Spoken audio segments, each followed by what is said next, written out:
there was so much tree debris in the roadways over there that were just impassable.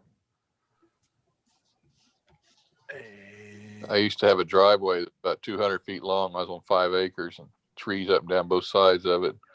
Ice storm, I just knew I wasn't going anywhere because the trees lowered down, bent down to make it impassable. Yeah. Had pine trees and they would bend. You know, eventually it tore them up to the point I had to remove them. But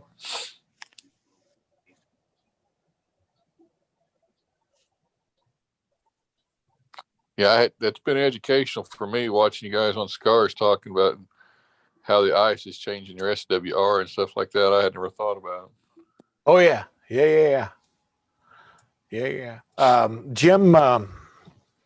Jim couldn't do the net last night, I think it was, with 6 meters because his started out bad. And then Kim Elmore had a whole stack that he was doing SWR stuff on. And yeah, it'll make a big difference. Increases your radiation area. It sure does. To me, that brought up the question, what does one do if you're trying to help out in an emergency situation and your antennas froze up like that? Well, that's a really good thing. What would you think you do? How about set put up an a separate antenna? antenna? How about an antenna in the attic? Yeah, you can do that, or what Lyndle just said. What I had to do on 6 meters last night was reach up and tap the tuner button, and let my tuner bring it into, match, and then it worked I great. wondered. I've got a tuner, but I haven't figured out how to use it yet. I wondered about that. If it was close enough, you could bring it in with a tuner. What kind of rig do you have, Lyndle? I've got a 7610. Oh, well, yeah. If you've got your tuner selected in the menu, all you do is reach it. I've got the 7300, and all I do is reach up on the front panel here and push the tuner button and hold it down for a second, and it does its thing. It's very easy. Typically, they'll tune real easy unless they do something like short out some other elements. You're talking about the tuner on the radio. Yes. I've got AT2KD or something like that. That's how familiar I am with it. Oh, and a separate external tuner? Yes. But if you plug that in, and it'll disable, well, doesn't it disable the tuner in the transceiver and then works the tuner outboard? I took it over to Ken's house one time and we didn't ever, like I say, we were too busy. We played with it a little bit, but we were playing with antennas too. So it took back seat.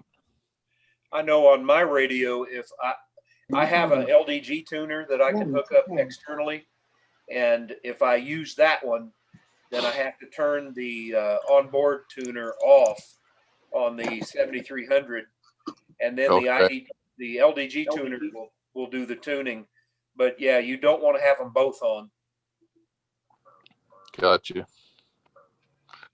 Like I say, I'm still trying to figure out the radio, so I haven't really got on the tuner yet. So I have a long way to go with that. Not exactly a beginner's radio. No, it's not. Too many sharp knives. It sure is pretty though. Are you a contester, Lyndle? Not yet. Okay. He's a newbie. I was going to say, if you bought a 7610, you better become one. Well, I just happened on a deal I couldn't pass up, brand new in the box. So. Oh, okay.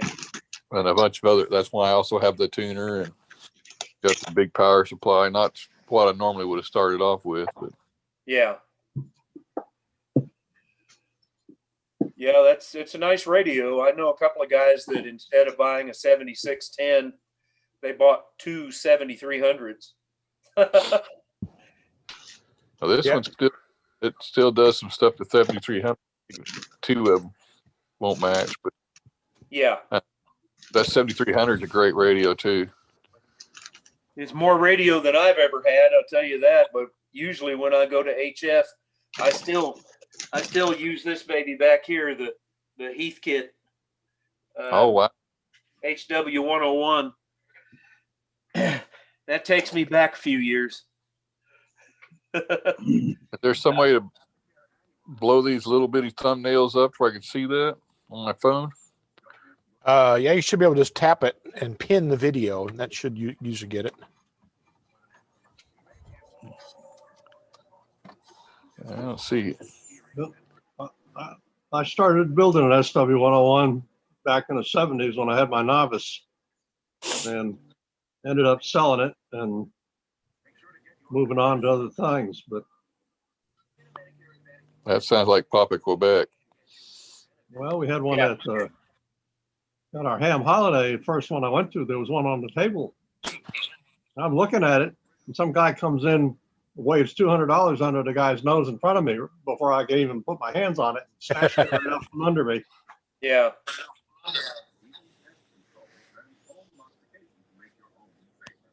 Well, Yeah, those are good little radios.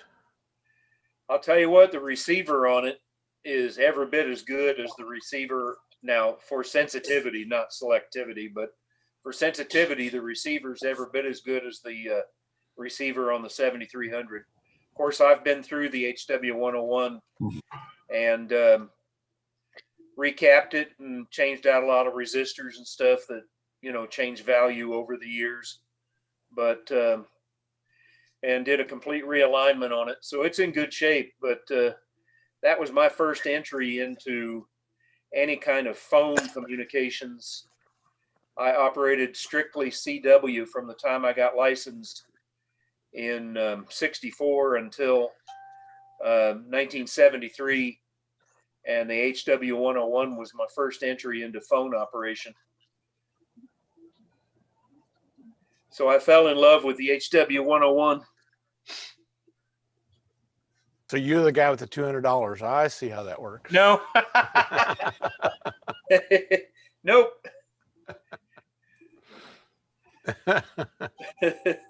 Oh, and Ken wasn't even there to get that. Darn it. Oh yeah, there you go. He's probably on his way over here. Yeah. Lock the door. Lock the door, Jeff. Kick the door down. Yep. If we hear a bam, bam, bam, boom, boom, boom, Yeah. we all know who to call 911 on. Well, I've got Smith and Wesson guarding the front door, so You're sitting here running your mouth. That ain't doing any good up there. That's no good. Let's see. Device 2. Well, good. Maybe. So let's see. How long are we expecting tonight's event to last? What's that, Lyndle? How long are we expecting tonight's event to last? Till we all quit. There's Mike going 2. What does 2 mean? 2. 2 in the morning? 2 a.m. Oh, I thought you meant 2 beers. With your toucan. This is kind of funny. I bet you're enjoying the fact that you don't have snow and ice on the ground, and all of us do. I am. Well, I'm not enjoying it, but the shoe is now on the other foot. I can ask all of you guys, hey, how you like that cold and snow? What's the temperature in Michigan tonight, Mike? Alexa, what's the temperature? Right now, it's 35 degrees Fahrenheit. Tonight, expect a low of 27 degrees. 35 going down to 27.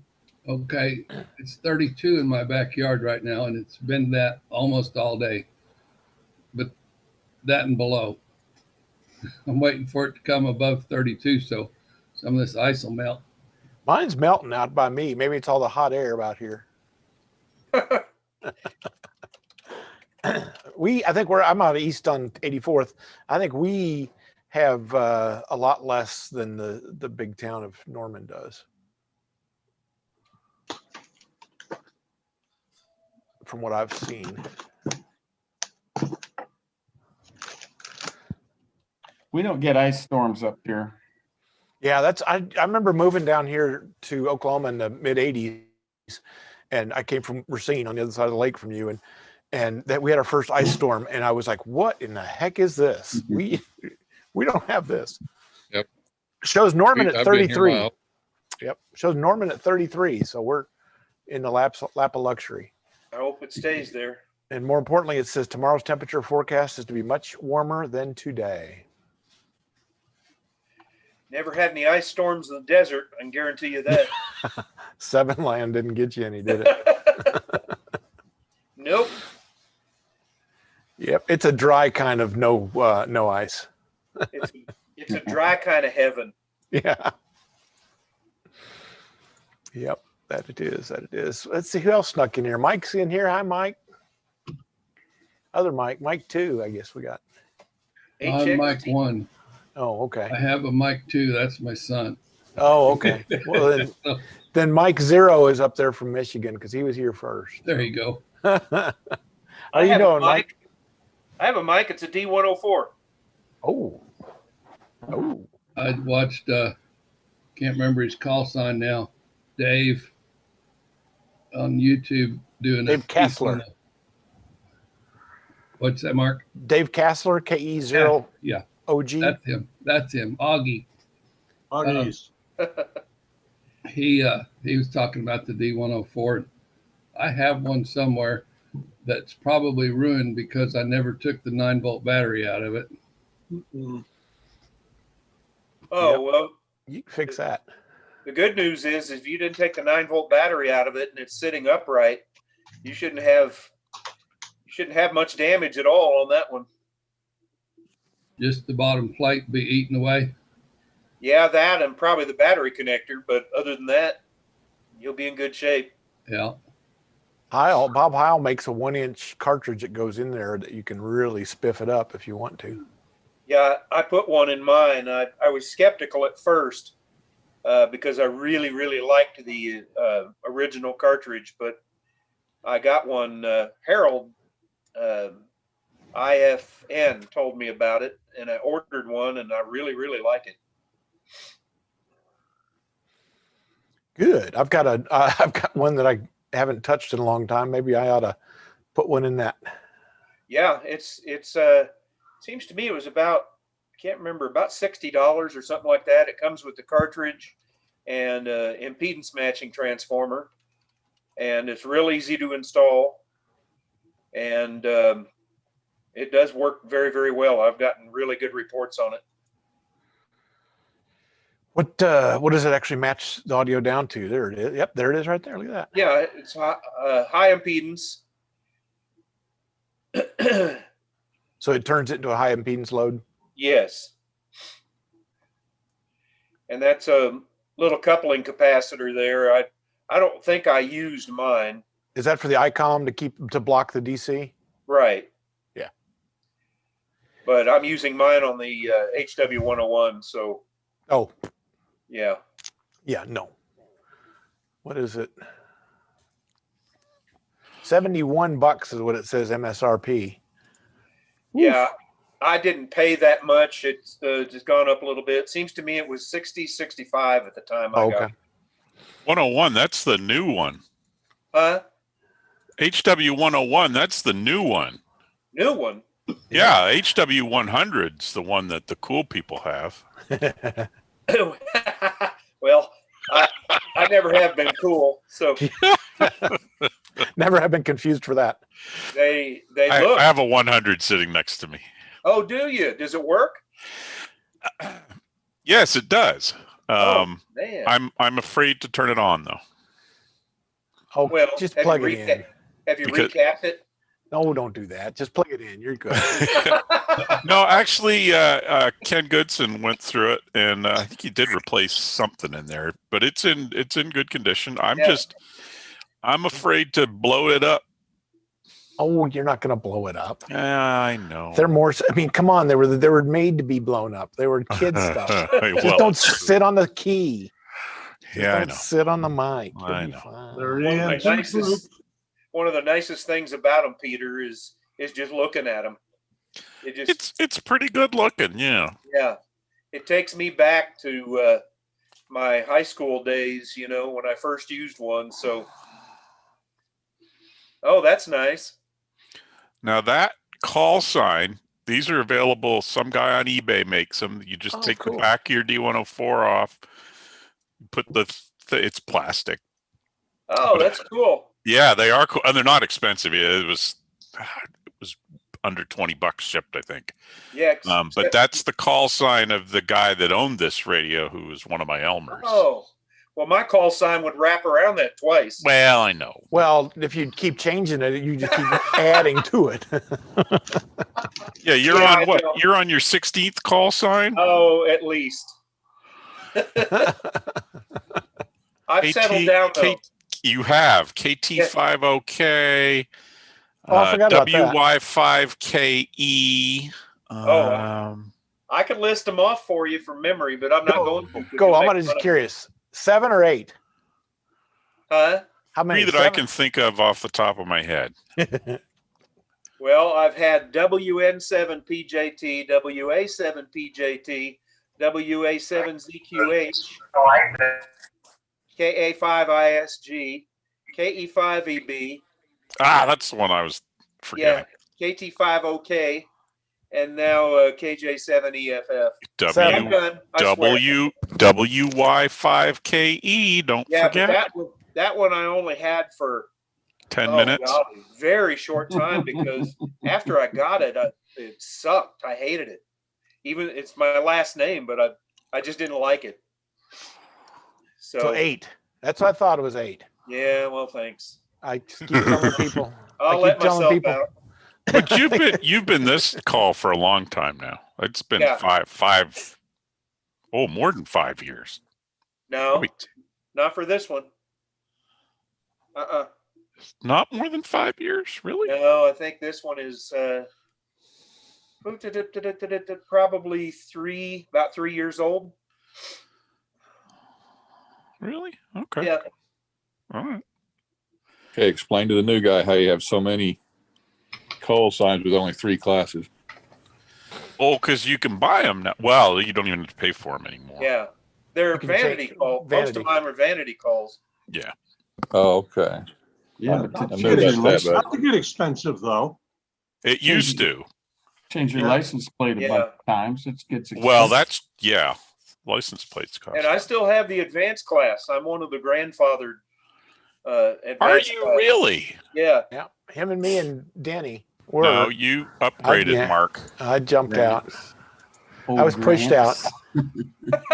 You were pushed out? Well, I made a deal with the devil. I mean, Peter. And if he switched just to Lark, I would go do my license as his first guinea pig. And then it screwed up and got popular there. And we had, 25 in that first deal? Yep. Or whatever. 25 in our test session. Yeah. Hey, we got some more high volume things to maybe discuss. Lee's class is supposed to be up to 47 people at this point. Get out! Seriously? That's what he said. Oh my God! Hey, I said, well, we might have to test in 3 nights, but we'll get it done. You heard Peter. We'll get it. We will get it done. But we're not doing 47 in one night.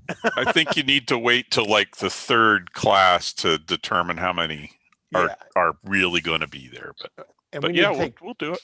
Take a pool or take money on how many the 47. He's going to lease out the floor level at the Lloyd Noble or what? No, listen, we're going to do it on Zoom. We're going to start next Wednesday, I think is the right answer, and do it on Zoom Wednesday nights. I got to get the instructors lined up. But the goal is to do it Wednesday nights on Zoom, push it out just like this, Zoom, YouTube, and then record it. And that way they can come back if they miss it and come back and grab the same recording, and we can archive those to use later. So we had wanted to do it with a small class, but this is kind of the inverse one. Lee had said, did we ever have, that's Larry. I thought that was Lee hiding around the corner. Lee had said, have you ever had a class this size? I said, well, we had a class of 5 that turned into a class of 50, but we've never started with 47. Well, he's paying people to take the class. So You know, I never thought of that. I don't know. Lee's a ham. He's not that. He doesn't have. You know, he doesn't have that in him to pay people. That wouldn't work. Yeah, but ham has a lot of meanings. So yeah, we're thinking about 47 is what the current story is. We will figure it out. Is that a new tech class or what? Yes, a new tech class starting next Wednesday. He's got a whole bunch of people lined up, and you know, I literally got off the phone with him 2 hours ago, and he said, I screwed up. I got too many. I said, well, let's do the math. Sucks You to could go be up to you. 90. Yeah, you could go up to 90 in the Zoom room, but we could do some overflow in the YouTube. He goes, no, I'm quitting at 50. No, I'm not doing that. Hey, Bill's got firewood for sale. Which Bill? Look at that. He's a true capitalist. Oh, Using Denny Zoom. probably has a bunch too. You have to strike while the iron is hot. That's right. Yes, That's you do. good. That's good. Mike says that KJ7 EFF was granted April of 2015. So 5 there's years. 5 years. So you can argue Oh that my one. gosh, it's You're longer getting than old, that. Jeff. Oh, it's longer. Well, okay. I apologize. I'm not good at classifying time. Obviously. Math you're- is hard. Is that what you're saying? No, we're What old. did you say? What? We're old. Let's see. I'm gonna fire up the chat. The Oh, YouTube- Denny's on fire. Denny's on fire. Let's see, Smoking. Denny applied for an advanced call, WA6DK. Yeah, I see that. WX what? WA6DK, it says. That's what it says. Yeah, I see that. Whoa. W. That's good. Bet that's a typo. He will never give up his call sign. He's not like me. No. Oh, see, now I figured out what you just meant there. It's in his little thing. It was there. It was there before. Oh, golly. Maybe I've been grandfathered up a notch. You're just missing you've been missing a letter, but that's all right. Drop the I've been D. accused of missing more than that. You dropping a few dits and das. Yeah. Oh my goodness. Who else? You know, Larry's up there doing something. And Paul's up there. Now we just get the fan only for Paul. That's a pretty good way Yeah. to do that. We commended him on his cool fan stories, and then Well, I heard it's the only fan he has.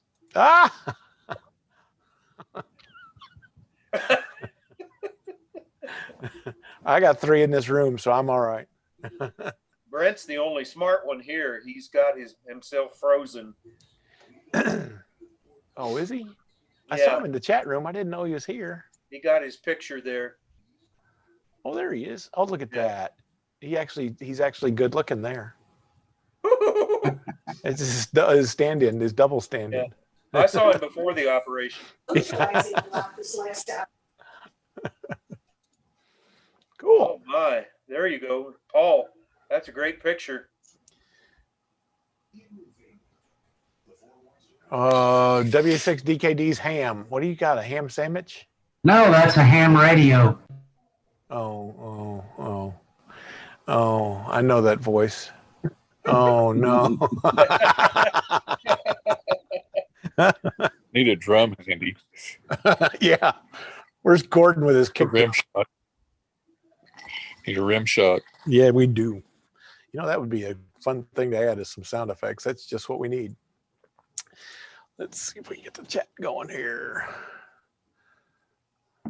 Yeah, gotta have chat. Yeah. Well, Yeah. I got 2 monitors back up and running after the big storm. I got 1 more to get back up and running, but 2015. I can't believe Peter was right.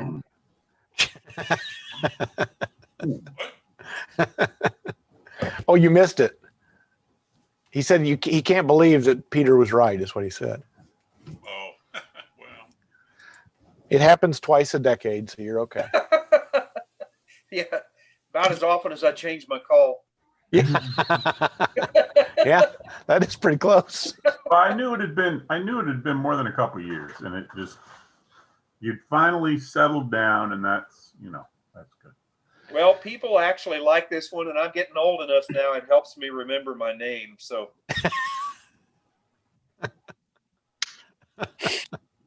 And it's not obviously a vanity call.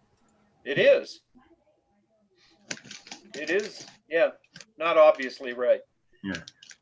When I call the main trading center or main trading company, Tammy down there, she says, all I have to do is give her my call sign. And she goes, "Oh, I love your call sign. I'll tell you what." And so it's becoming kind of a trademark. I'm afraid to change it now. Yeah, unless the law is after you, I'd probably keep it.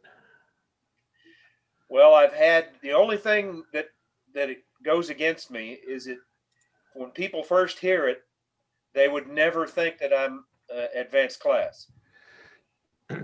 Oh yeah, It's yeah, but nobody typically that doesn't match anymore, so that's no big deal. Yeah. You got a 15-year-old kid with a W5 MSL call. I mean, that's just wrong. No matter how caffeinated he is. No, yeah. There's nothing against him, but no. W5s are Way should old. be octogenarians. Yes. Yeah. Yeah. Yeah, nine, Bill. 9-genarians, whatever they are. No, that's WG5T. That's where it got crazy. So the W5, right. the 1x3Ws were sacred, man. You didn't go into that. There is a W5 GT down in Texas. We kept getting each other's QSL cards for a while. That's funny. There's 5 Mark Kleins in Norman, and we kept getting each other's bills. That was no fun. See what I did there? We kept getting each other's bills. Okay, Peter, where did you get this call sign thing from? Is that from eBay? Would that be the right answer? K0PIE? Is that? Yeah, that sounds right. Yeah, actually, yes. I figured it'd be great for the show notes. He's up in Missouri somewhere. I don't know. Let's see. Well, you don't have to have a 0 call to have a PIE anymore either. Man, I'm starting to sound like an old man. Sound like. Exactly. Yeah. No offense. From one old man to another. Yeah, exactly. Exactly. Till I saw your picture, Mark, you sounded young. Oh, that's nice. I have a face for radio. Is that what you're telling me? Thank you. Went the right way, didn't you? That's right. Is this what we're looking at, Peter? Yeah. There you go. Forsyth, Missouri. $21, but Forsyth, Missouri. well, that's a 2-line. Mine only has the call sign. That one has a little bit. Oh, yeah, he had a different option here. Let me go see if I can get that one. I like it. I couldn't figure out. And they're not expensive. And they're it matches the standard D104 perfectly. It's plastic though, and you would really never know it unless you touch it. Or drop it on the floor. Or drop it on the floor, in which case it'd probably bend instead of break. But oh, really? Does that say microphone not included? Yes. It should. Dang it. I have one of those. I might have to get that. I know, it's cool, isn't it? There it is. $2. Say you $2 to knock off the. Yeah. See, I don't think that amateur radio station thing on top doesn't even add much. I didn't think so at the time either. I think that's a cooler. More Because of a you already know it's a radio station because yeah, it's a radio. Look around.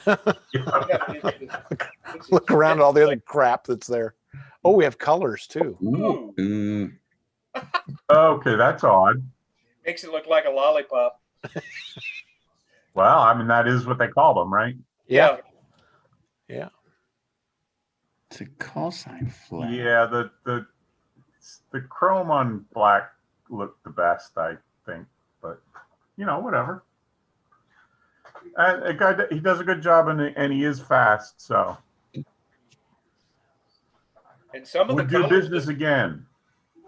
A great A-Bear. people are painting their D104s all kinds of funky colors nowadays too. So Oh, that's probably why then. I remember you remember the Golden Eagle for 76? Yeah. With the Yeah. eagle on the back of the head? yeah, That was gold. yeah. Peanut has Chicken one of those. choker. Oh, does she really? Yeah, Oh, fun. I've yeah. seen an edition one in black for.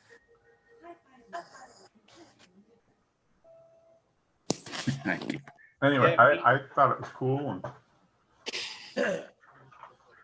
And like when you get Jeff's age, it'll let you remember your call sign. That's right. That's right. What I need to do is get one that's mirrored, and I can just wear my hat. Well, they're chromed, man. See, all you got to do is tip it up. You've got a mic up there on top of your shelf. Who? Me? Jeff, yeah. Yeah. This D104 up here doesn't work, but this one back here does. Well, now you can sell one for parts and get Heil element to put in there and get your thing, your call sign on it. The other one's an amplified version, and I'm in the process of fixing it. Huh.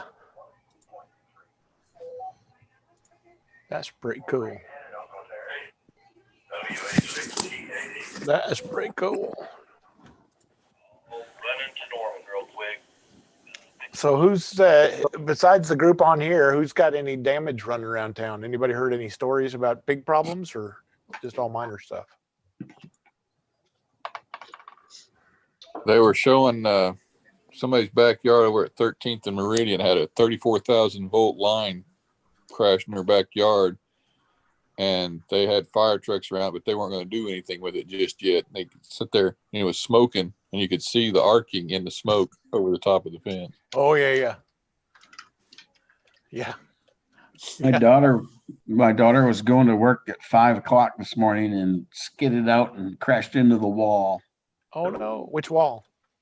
on the on-ramp. Luckily, it wasn't at full speed. Still, 45 miles an hour is going to do some damage to a bumper. Yeah. Hey, Paul, N1HOB. I like your background.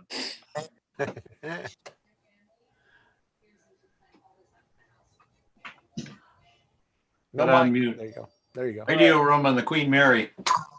Oh, that's nice. Yeah, I wish I could say that was my shack, but Well, I wish you could too. I don't know, send them a couple bucks and you'd be a Met Club member. I'm sure that would work. well, I tried out. I operated from there once, but the band was dead. Bands were dead, so it didn't work anybody. But I called CQ and twiddled the knobs. But That works. Deano's trying to make a point here, I think. And the point I think that think he makes is he's not very bright.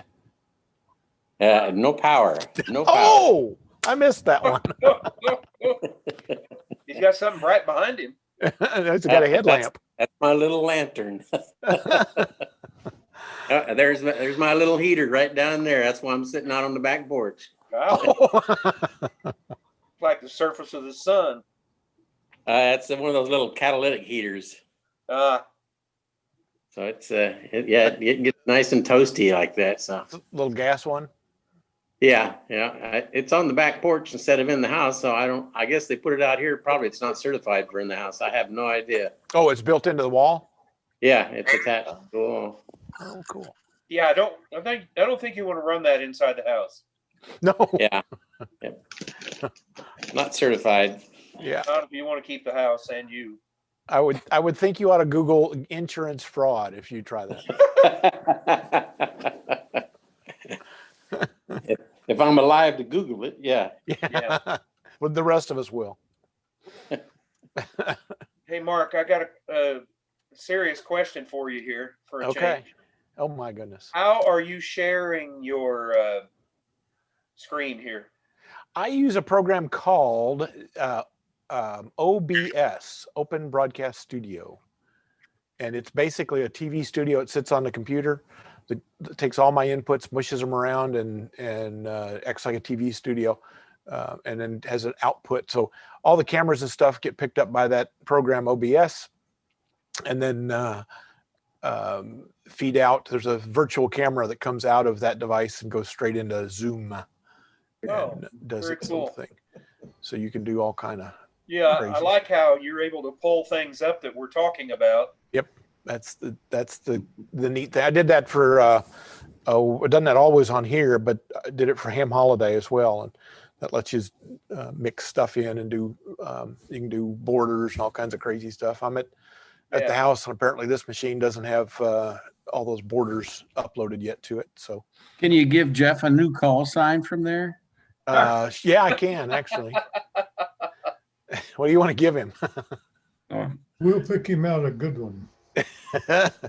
Well, actually, I was going to pick, now follow me on this one, it'll take a second, WW2AVG, because my father was in the American Volunteer Group, otherwise known as the Flying Tigers.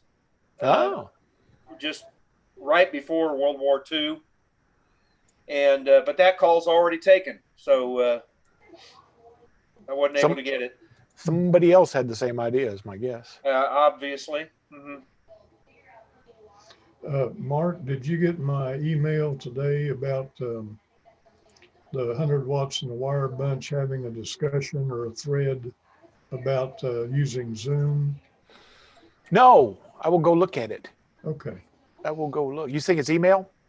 I didn't see email. No, I sent it on Messenger, I think. Oh, yeah. Messenger is always one of the last things I go chase. Let me go chase that. Me too. Yeah, it's like, oh, yeah, I forgot that was there. Let's see, what did they do? What did Christian do here? Somebody asked if any other clubs had used Zoom for anything. Oh. And there were a bunch of responses. And I thought maybe some of it might be of interest to you. Oh, thank you. Thank you. Bill Baker sent an attachment. Look at that. Oh my goodness. Oh my. Oh. You will chuckle. Is Peter still on here? Yes. I am. The guy's name is Laird Lind, and I read that first as Lan Lamphir. Have you heard anything of him lately? I haven't heard a thing about him. Gary and I were talking about something about him or something about something else, and that his name popped into my head. And his license was canceled, not expired, but canceled. And I can't help but think that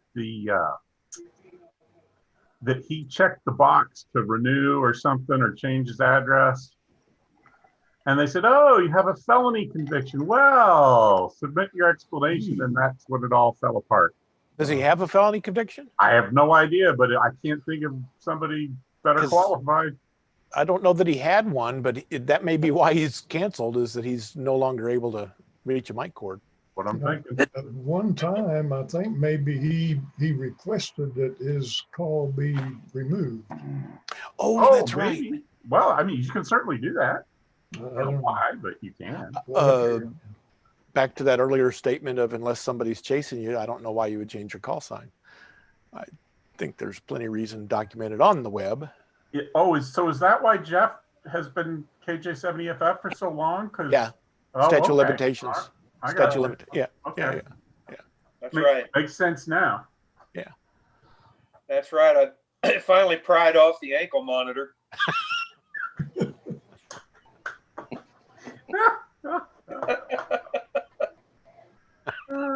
It's laying in your front yard, Peter. Oh, is that why all those cars are out there? Oh, now I get it. Those guys that have all the donuts are down there. See, you got to get up pretty early to get ahead of me. Yeah. 6:30, something like that. Yeah. Actually, I buried it in your front yard, but I'm not going to tell you where. in one of the dog holes that the dog dug. Oh, look at that. There's kind of cool stuff there. Yeah, that 100 watts in a wire guy, Christian's got a whole bunch of stuff he's doing. He does he's got another one that's, I don't know what it's called, but the idea is during the pandemic kind of thing of, support group for everybody that's supposed to be still in the pandemic, and very popular. That's very active, but no, I didn't see this one go by. That's kind of cool. Yeah, that might be something we as a society ought to do, is broadcast our cool presentations and get others to jump in, so we can go jump into Nashua areas. That's the guys that got Club of the Year last year, the year before us. Isn't that Paul's group? Isn't it, Paul? Isn't that your group? Well, sort of, kind of. I kind of joined them as an online member just because of old time's sake, but they are they've grown quite a bit, and they're quite a bit better than my first meeting with them 30 years ago. So good. But yeah, that's the one. Yeah, they had a bunch. I was kind of bummed when we lost, and I read all their stuff. I was like, no, they're doing a good job. They're doing a good job. Yeah, that's kind of a neat thing. We ought to put that out for smaller ones, like for the rest of Oklahoma, and invite folks in. That's kind of a good idea. Good thinking, Bill. Dollar bills on the ball. No, I thought that you would make something of it where I wouldn't know how. Well, there you go. You did know how. You said, go check your messenger. He turned it over to you. Yeah. I passed it on. The bad part is this Laird Lind guy is just never going to be the same for me. It's going to be LL, our only LL. And for those that don't know him, you can happily Google him and find all kinds of stuff about landlam fear. Or not. Or not, yeah. Read for hours. It'd read for hours, or it may get you on some 3-letter agencies watch lists. Yeah, exactly. God, I hadn't thought about him in a long time. How does I that thought- name sound? For Why does what, Lyndle? Better off for it. I don't know why. I don't know why. Yeah, Google it and refresh your memory is all I'm going to say. It's not. You might have crossed paths with him in the past, but yeah, I think he had it wiped out. His big claim to fame that he would get on HF nets that were voice, and he would get ticked off when nobody would recognize him because he was trying to check in with Morse code. That was one of his tricks. Yeah. And he would rant and rave on Morse code that they should be picking him up because it's a legally authorized mode. And All right, I'll stop doing it. he's going to check into the 8 o'clock net in Morse code. W is da, Jeff, in case you forgot. And that'll be over by the time I get my call sign out. Who's net control tonight? That would be kind of fun. In his early days, he got in cahoots with Gary England, and when they saw the UFO come out from behind the tornado cloud. And that's where David Payne came from. Yeah. Came out of that UFO? Yes. Oh, that explains a lot. The UFO dropping. Well, do you remember on OU campus when the kid blew himself up?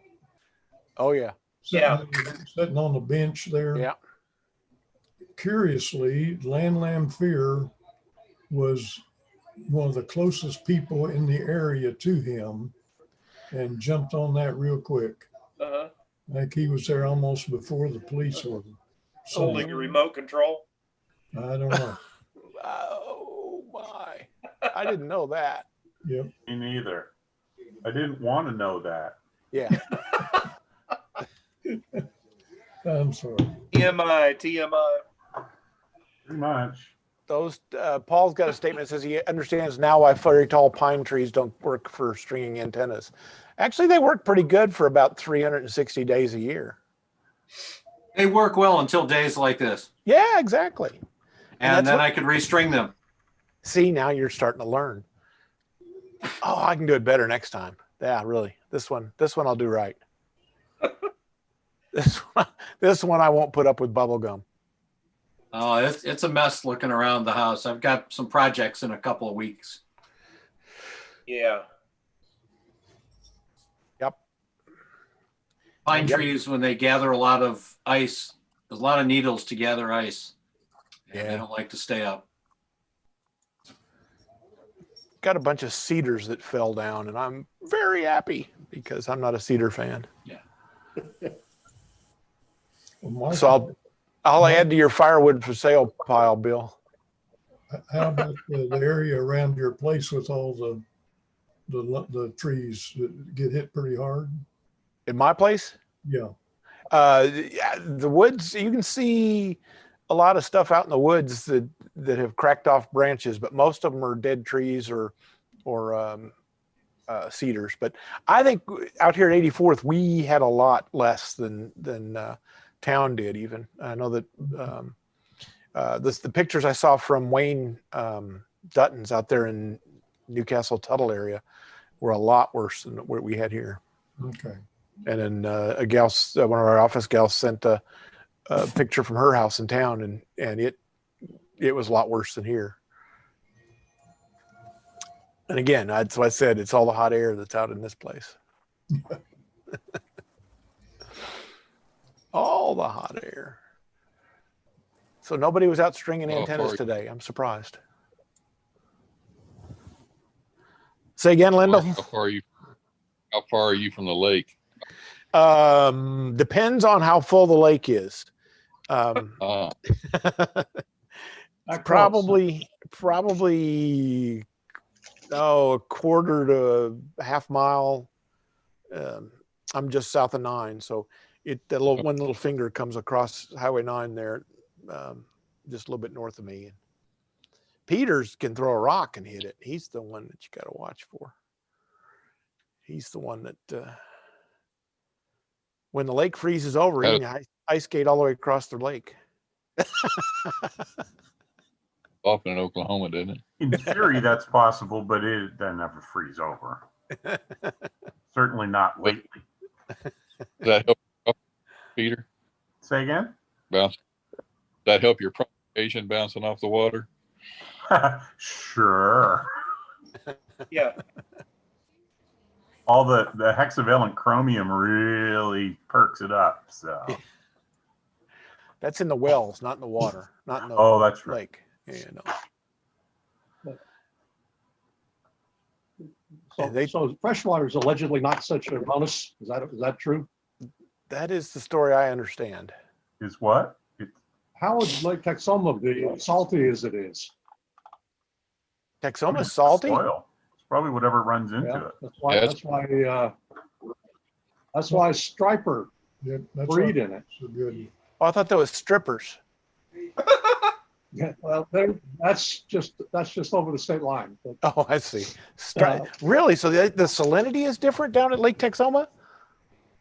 Yeah, Texoma is a fairly salty lake, and Dallas was talking about trying to do some desalination upstream to improve the quality so they could use it for drinking water, which of course would kill the striper industry. Oh yeah. And anyway, but it made me wonder about how it would be to set up a portable. Thank you. How it'd be to set up a portable rig down there, if that would actually be a benefit.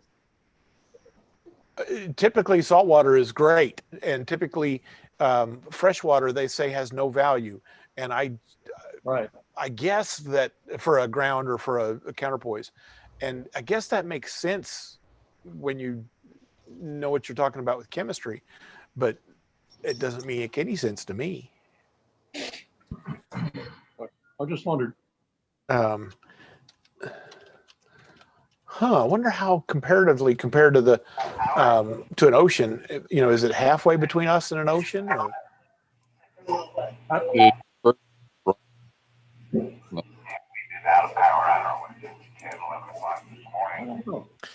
Lyndle, you chopped out there. Tacoma is referred to as brine. But is it lightly brined or heavily brined? I think it's light compared to seawater, but it's salty enough, like I say, salty enough for striper to be happy, and they're a saltwater fish in reality, and to breed. Most saltwater fishing in the U.S. Inland fishing is stocked populations rather than breeding populations. There's only a handful of lakes where you have natural breeding populations of striper. Wonder where it's getting that from. I've never heard this. This is my thing to say. I've heard something and learned it. I'm going home. Promise. I can also tell you, if you get out in the middle of it on a windy day, it feels like the ocean. Yeah, that's because it's probably shallow. I know Lake Carlisle in Illinois is the same way, that you can get some ripple waves on there with the wind going across it that just, in 3 foot of water, you get 9 foot of wave somehow. It's got big enough open area. Like I say, you get out in the middle of it, there's on a windy day, it's not just choppy. Oh, the reach of the wind. Yeah. Huh. Well, maybe if I had a bigger boat. An 19-foot one. Isn't that what the old guy said? We're going to need a bigger boat, or was that? Jaws, yeah. No, that's the punchline. Yeah, no, that's not right. There you go. This is from Jeff's time. Salt deposits left over from 250 million year old former sea. So that's his age. Yeah, that reminds me of another call sign I tried to get. N0AH. That was a taken, wasn't it? A long way to get around to that line, because that punched the lead line on that. Wow, it's in that region, so it's coming from that local area. I was thinking it came down from like the Great Salt Lake or something that came flying down, but the sea evaporated, leaving sodium deposits, mostly sodium chloride. And it keeps leaching through natural seeps above or into Lake Texoma. 3,450 tons of salt per day. I don't know, that sounds like a lot. Mark, you ever go through the Arbuckle Mountains just north of there? Oh yeah. Oh yeah. I was told that was actually the sea floor back in the day, back in Jeff's day. Oh my. The mountains tops were there? Yeah, they were there. Yeah, that was the sea floor. if you Thanks for that confirmation. I have some pictures. You got some slate tablets, doesn't it? It's like numbers 1 through 10. You can see the strata lines. But when you drive through there where they've done the cuts, you can see the strata lines of where it was formed. And my wife's a geology freak. I'm going to have to ask her about that. That's pretty cool. That was, from what I understand, that was the tallest mountains in the world at the time, but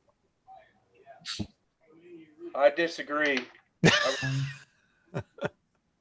I have pictures of the tallest mountains, and those weren't them. That's what. Yeah, okay. You're no tallest mountain. I knew tallest mountains. Yeah. I know the tallest mountain, and you're no tall mountain. Lake Texoma is the only self-sustaining population of striped bass. Look at that. Look at Ken having the facts. There were a couple, but it says the only Jeff, was that a self-sustaining. friend of yours? Do what? Was that a friend of yours that did the footprints up in the panhandle then? Dang right. I used to date her. If they're going north and they're stomping, that was probably after he ticked her off.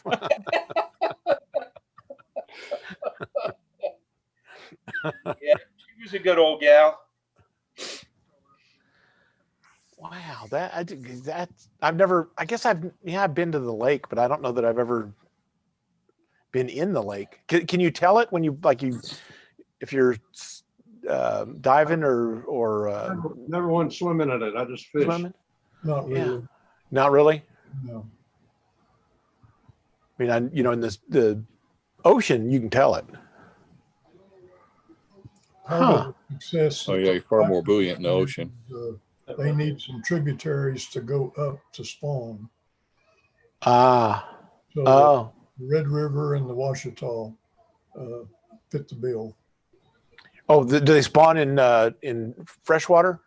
Yeah, they go up the freshwater tributaries as far as they feel like they need to go, I guess, and scatter their eggs, and they get the milt on them, and then that eggs tumble back downstream toward the lake that they go back to.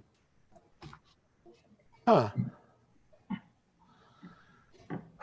Yeah, we obviously need to build this meeting as a multidisciplinary Elmer night, because virtually any subject is fair game. Oh my gosh, yes. Yeah. Stop, jump never meant more. No Stop, politics. It's right. Nope. Yeah, don't need any of that. But Brent, we haven't heard from Brent. Is he actually behind that beautiful picture, or is it just is he just lurking? Can you grab a microphone and say hi? The mastermind. Oh my gosh, he's alive. The mastermind. As his mic is off. So is this the right place to ask a radio question? Or Sure. Yeah, sure. You'd be the first, but go ahead. Yeah, go ahead. Just throw that out there.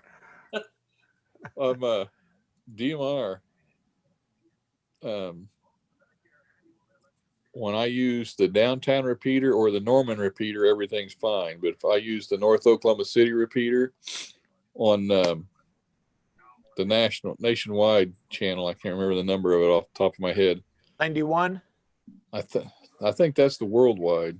Oh, but irregardless, it's when I kerchunk into it, it says Talkgroup Blocked. Oh, they may not want you doing it on there.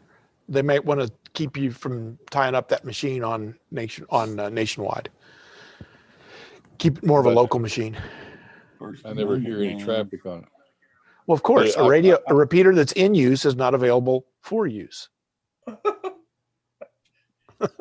Get you to ask a radio question.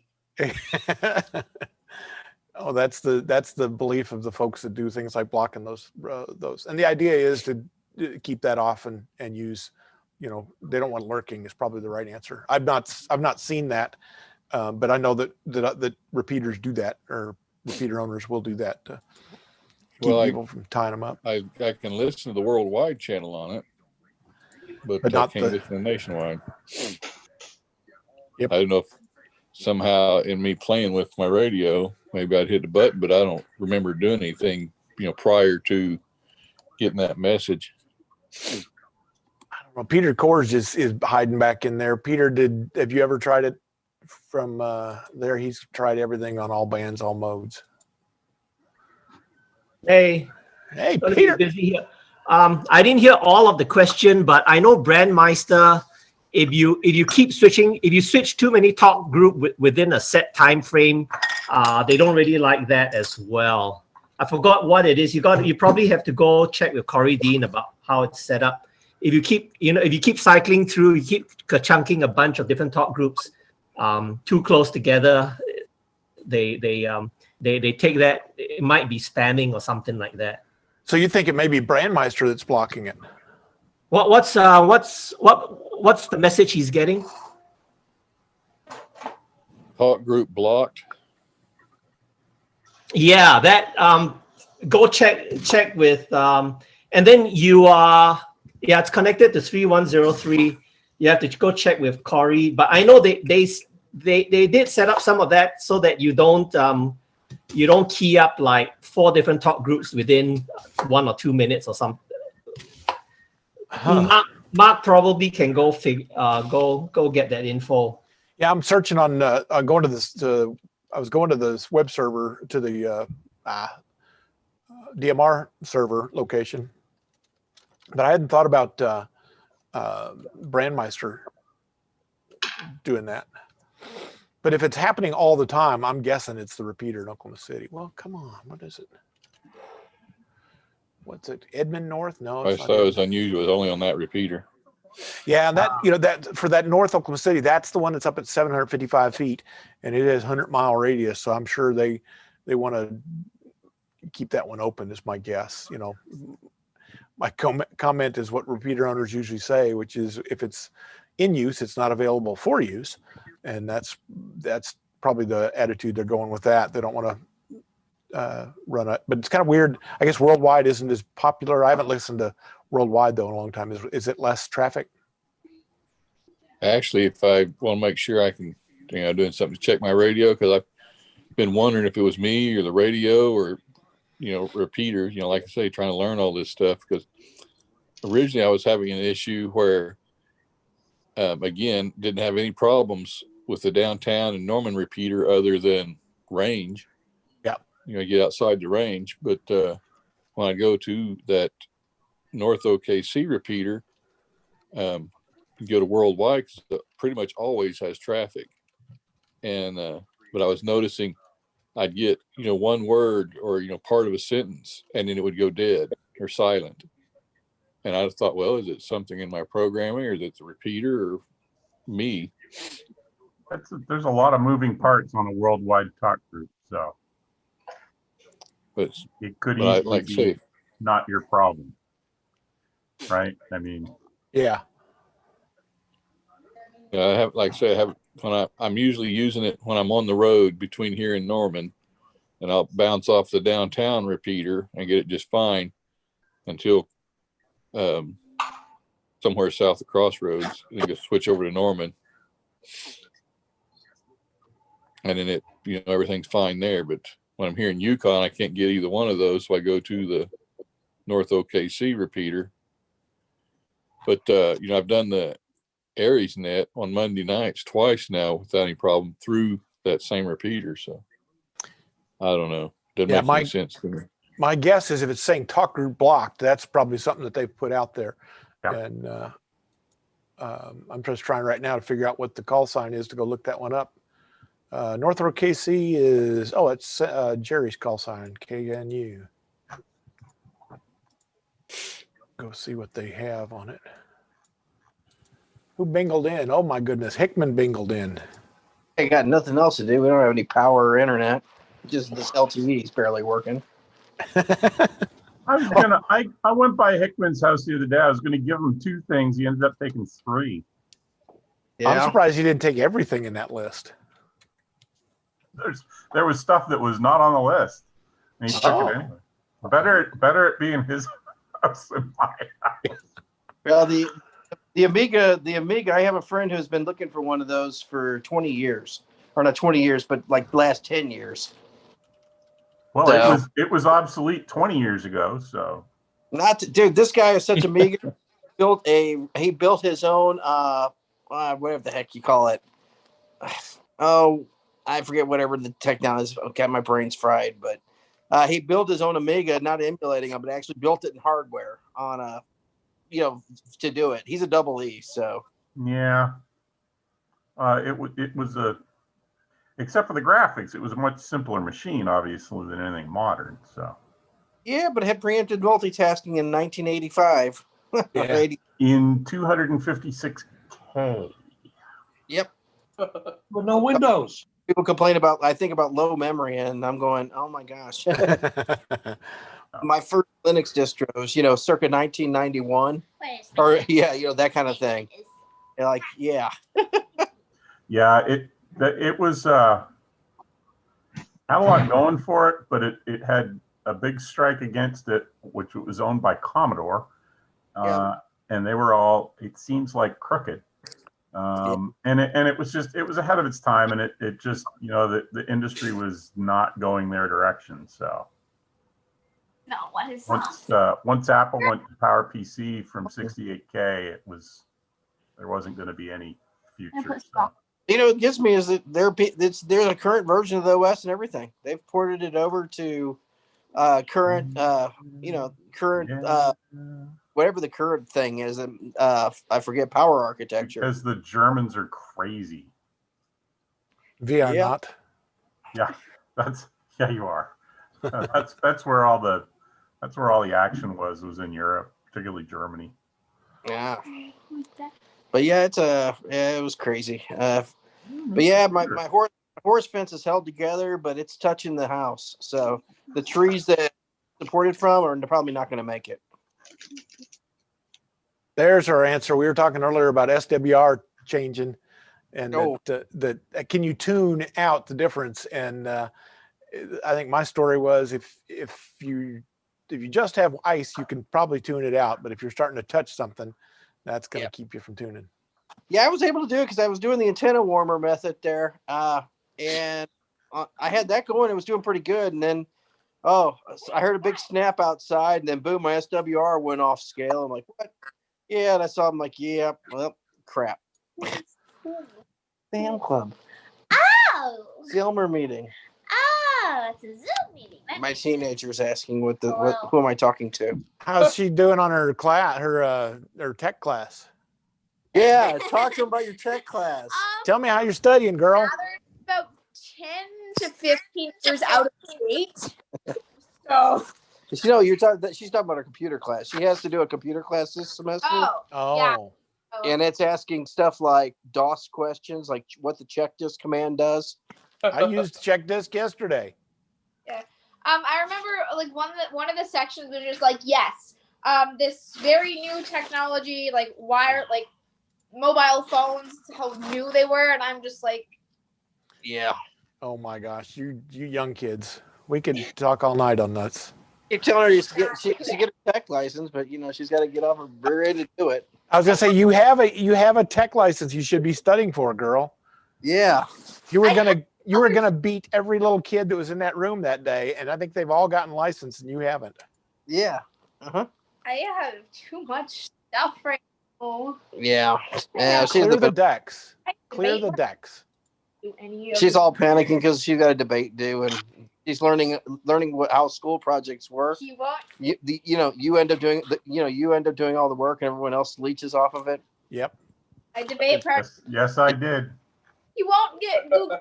You can share documents. Yeah, now this internet outage. It went down at when the power finally died. See, I held fine all night, and the power went down about 2:30 today, and that was it. I'm not too worried because I've done projects with both of the other people's. So, I'm stealing your dog. Anything crazy going on? Nothing. I think you've got the most crazy so far, so we're doing good. I think that's that. Dean and you are both out of power. You can see Deano over there. He's got his heater on in the background. That's what you're seeing out there on the porch. So you got more light than he does. Yeah, I got the generator running on the house. So, but it's only a 4,500 watt one, and it's only and I only have it on key circuits. Yep. So, and then my RV isn't sitting here. I've got the suspension half off of it. So what we normally do for summertime is we all pile in the RV for the air conditioning and leave the house to keep the refrigerators going and all that. Yeah. But wintertime it's not as bad because I can power the furnace generator, but not the air. So that's not that big a deal. And we got internet off a hotspot because T-Mobile is down, Verizon is down, but AT&T is up. Oh, really? I didn't realize the mobiles were down in town. Our tower's down. So you mean the tower's on the ground, or it's just not working? I don't know if I haven't been over by the tower, but the tower was fine until about 4:00, and then it just stopped responding. And battery wore out. Yep. Yeah, that's probably it. And then, but my AT&T hotspot, for my days of being a road warrior, I kept, accounts. So my AT&T hotspot's is working fine right now. See, I want my Starlink beta to show up. Yeah. So fun. Well, I'll be doing a big purge here. We're selling the house and moving. So. Oh, you are? To Arkansas? Yeah, to Arkansas. Oh, that's going to happen sooner than later. Yep, we're planning on moving. Right now we're trying to figure out additions to the house, their parents' house. Uh-huh. We're just going to go because now that they got fiber there and everything. So, and we're going to move there anyway. So we're kind of thinking, plus we need to move. Her parents need the help. So it's one of those things. Yep. So, yay. I hope I got to find some hams up in there. I've talked to one guy, HF, a long time. He was on 3916 a couple of years ago. So hopefully a few hams up there. we had 3 or 4 of us last week were asking for Arkansas QSOs. Who was that? Carl was one of them. And so when you get over there, check back in here. We got a bunch of people looking for Arkansas for work to all states. So, well, my girls were asking what ham club. And I said, honestly, I'm probably just going to stick with these guys until I find something local. If I may never, who knows? Where in Arkansas are you going? Paragould, Arkansas. It's about an hour north of Jonesboro. Okay. That Amiga lived in Arkansas for a long time. So lived where? Fayetteville. Fayetteville? That's good. Did you get the pizza box running? Is my big question. Oh, I'll get that one going. That's my baby. That's where I got. My first Sparc was a 4.1. I had 4.110. Then I put it into a 4.330 case, so I could have 2 extra frame buffers. So yeah, I was really glad you took that, so I wouldn't be tempted to. And that's a Sparc Station 5 170. That's not one of the piddly ones. That's as fast as the Sparc chip ever got before the Ultra Sparks came out. So fancy. Yeah, good old box.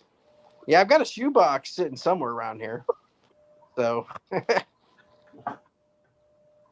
yeah, nowadays you look at that and you look at the thing what we could do with that on, how much RAM was in that thing? Do you remember?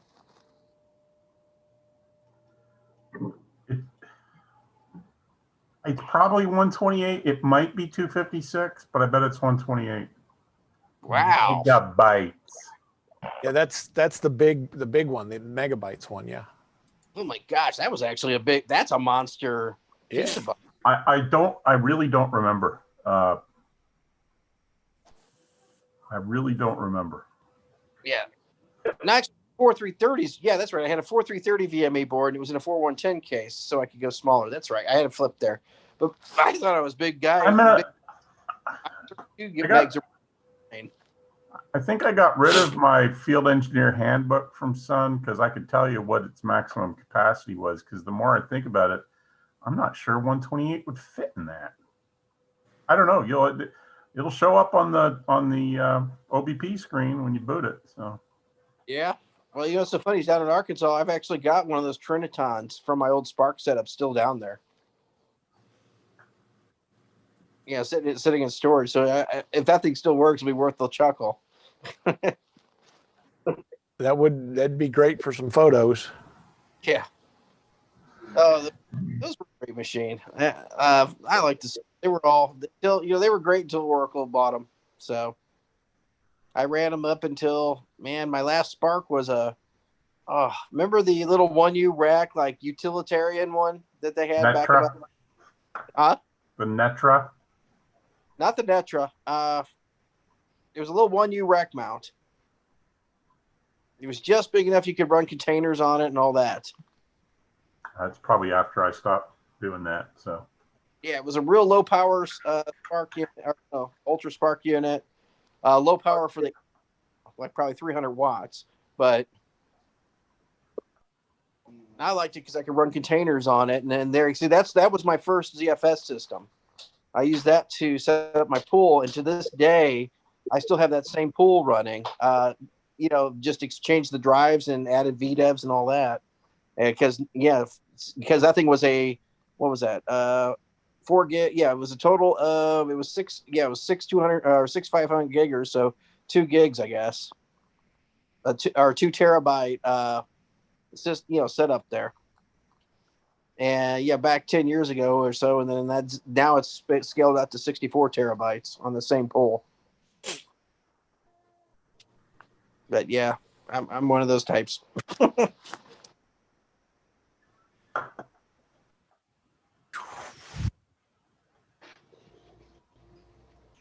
Yay. She'll, yep.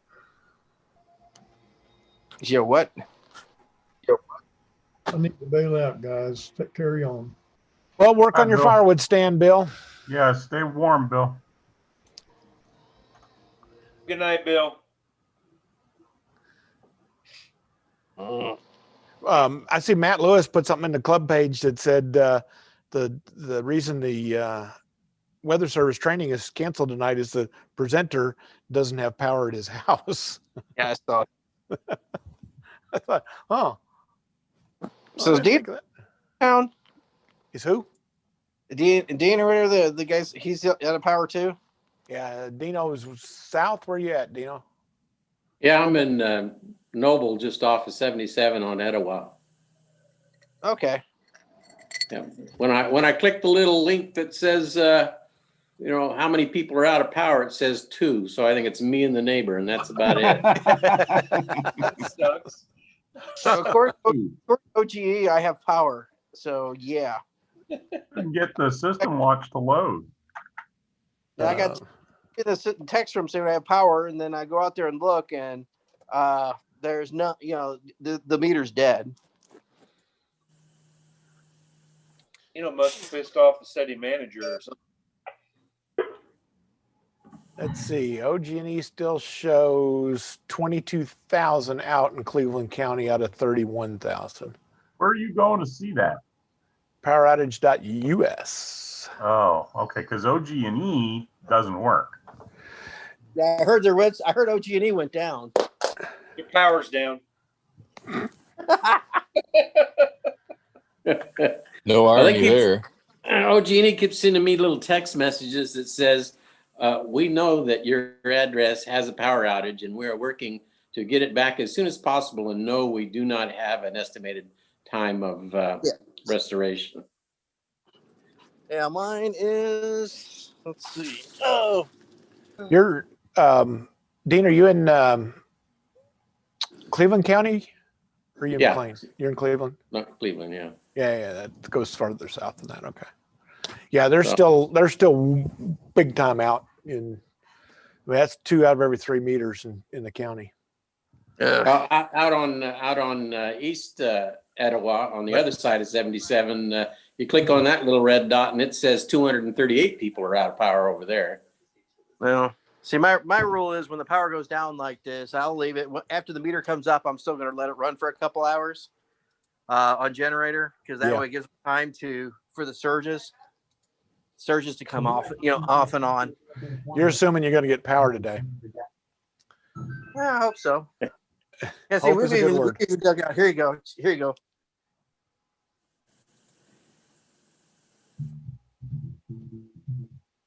That worked well. All right. What do we hear you going for? Here we go. Yeah. All right, guys, I'm gonna drop out of here and get something to eat. So I got to figure out how to cook, because the one thing I don't have is a way of cooking with electric. No, it's all electric. Hot plate, baby, hot plate. Yeah. All right, see you, David. Good luck. Yeah, talk to you guys next week. If you have power. No, I have power. I'll have it tonight. All right, bye, guys. See you guys. More power to you. I see what you did there. All right. I see what you did there, Jeff.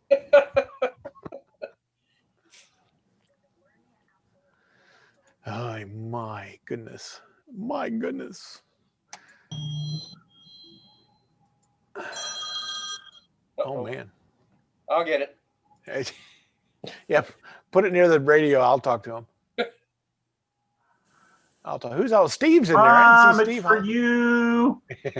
Steve, what do you know?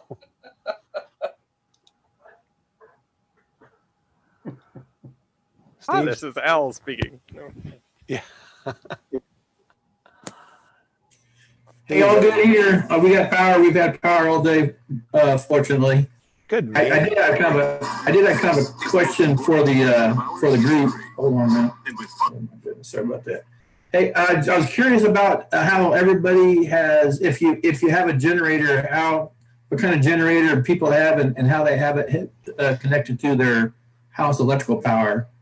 And then they have like these big expensive Generac's, or are they kind of the Walmart or the Lowe's and big box store brand names? I can think of club members that have one of everything you just named. We've got club members that have Generac's that have the automatic switchover stuff, 22 kilowatt kind of thing. That generators are about $4,500 ish, and includes the cutover switch, and just gets into the power rack to start with. Like, electrician has to hook it up depending on what you got locally. Can be cheap or can be expensive. I know Larry's probably got 3 or 4 generators you can just plug into a house somewhere and arc something up. What do you think, Larry? Probably so. Probably so. But you don't use an automatic transfer switch. You just plug in and just disconnect the breakers. Yeah. Kill the main. Kill the main, backfeed the panel.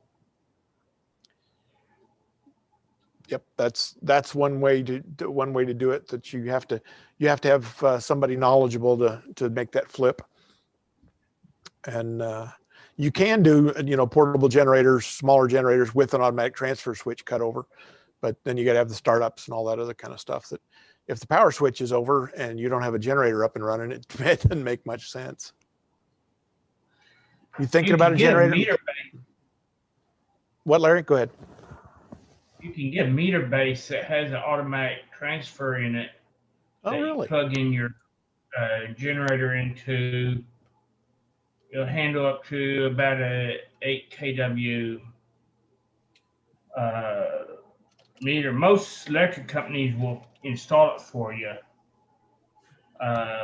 because it's basically you pull the meter off, slide this in, put your meter on top of it, and it's got a plug on the bottom, and you lose power, it switches it to your generator feed, and if your generator's on, then it'll flip out. Your electricity comes back on, it'll switch back over to your AC. Huh. And they're what, $400 to $700? Yeah, it shows here a 40 amp. If I can get it back, 40 amp is a $775 for the transfer switch. I didn't realize they had those. That's kind of neat. Neither. Yeah, the meter, the power company would have to do it. All they have to do is unhook it and pull the meter and put this between the meter and the meter base. That's kind of a neat way to do that. That's cheating. So if your generator doesn't auto start, you still don't have power. But if you go out there and manually start the generator, it will feed it. And then when the power comes back on, this will kick it back off and not electrocute the neighborhood. So that's the feed point right there that you're showing, Mark? That's it. That's the feed point. That's this bottom piece is the cable that comes from your generator.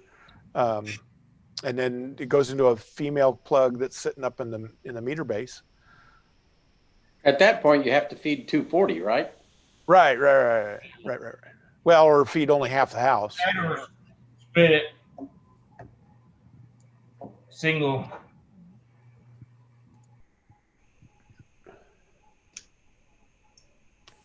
Mark, what website are you on right there? That's Home Depot. You may have not have heard them. Their brand new store. I was surprised. It is Generlink. It's not Generac. I'll put let me put the link in the chat here. Peter K found some 775 Amiga. So I guess what you would just like turn off the breakers that way you only want powered. Right. Surely you couldn't power. I mean, I have a small.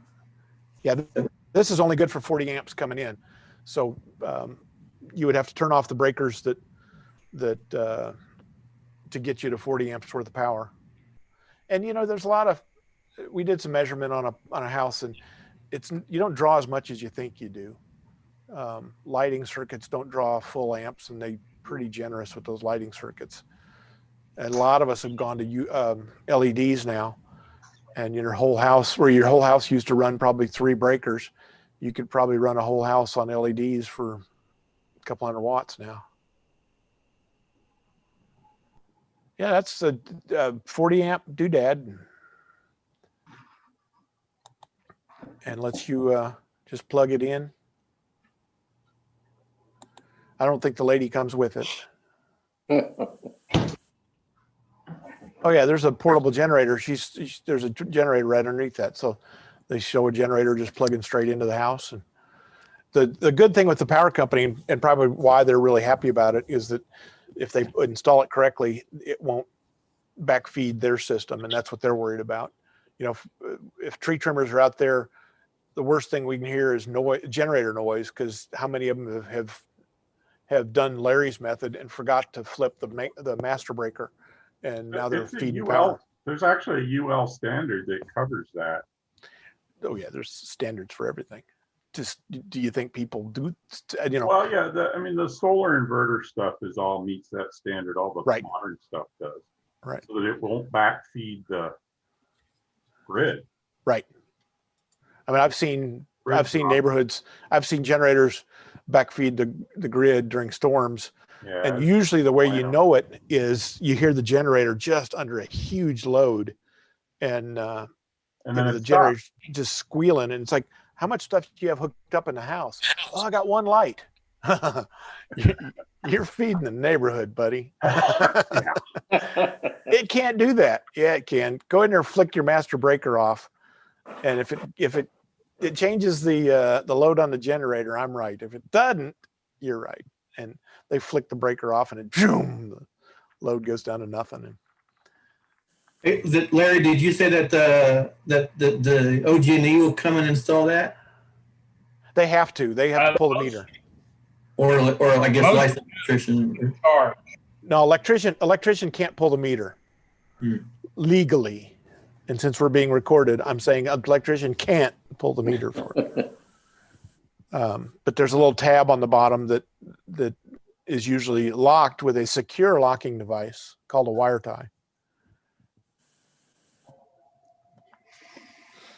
And if the power company comes back later and sees that wire tie is gone, they will start asking questions. But yeah, they will typically, I mean, anytime that you need a meter messed with, they'll do that. Has anybody tried that? Is anybody using that? I'm not. Anybody using that? I didn't know it existed until Larry just told me. Is that GeneraLink? GeneraLink. It's the links in the chat. OEC will have you sign an installation agreement. I don't think they do it, but they know what they are, and they're, I guess, perfectly happy to have them as long as you sign the paperwork. I guess that just means if they put it in, they're not responsible. Is probably. Well, I don't think they put it in. I think if you want one of these, that's fine. Go do what you need to do, but here, sign this piece of paper. So. Yeah, if they put it in, the meter's still going to run. They're going to charge you for your own electricity. No. No. Because this is a co-op. This is not OG. No. Yeah. I will speak in vague terms because we are recorded, but back in the day, meters used to run backwards. And it was known that you could flip a meter over and it would run backwards. And it was known to certain people that if you flipped it over on the 15th of the month, you were flirting with going to a negative power reading at the 30th of the month. If you flipped it over and forgot till the 25th of the month, you had to burn a lot of power in 5 days to get your reading back positive again, or you would get busted. And I have seen swimming pools boiling. That's good. But they don't do that anymore.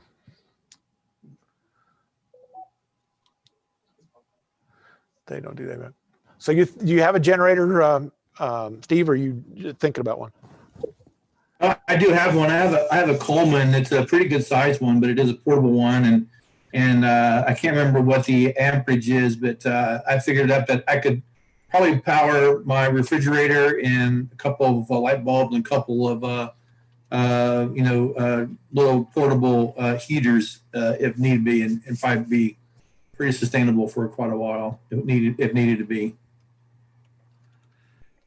Yep. But that would be running, extension cords to each of those devices versus I kind of like this approach that you're showing here with this mounted transfer switch. That's pretty cool. For there's other switches.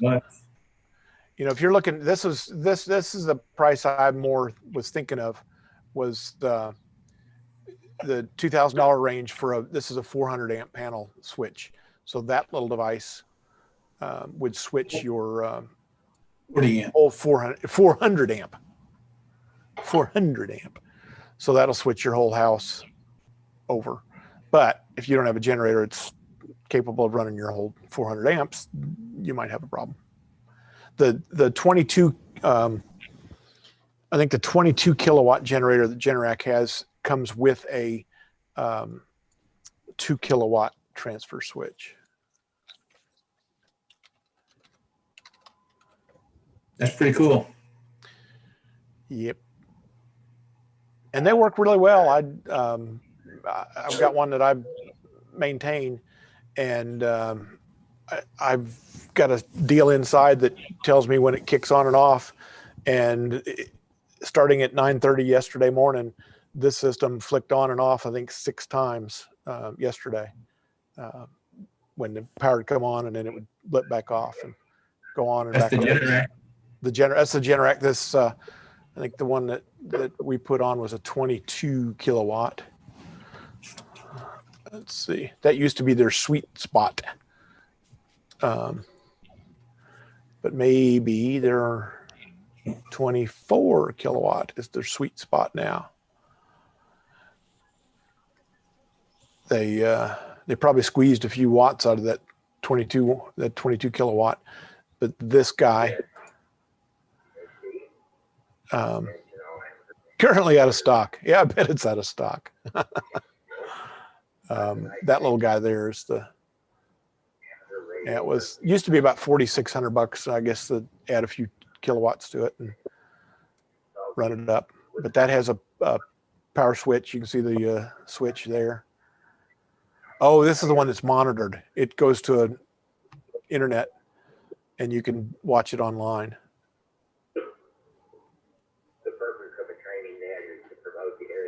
Oh, Phil's the net control. We can go do Morse code to him. That'll make his day.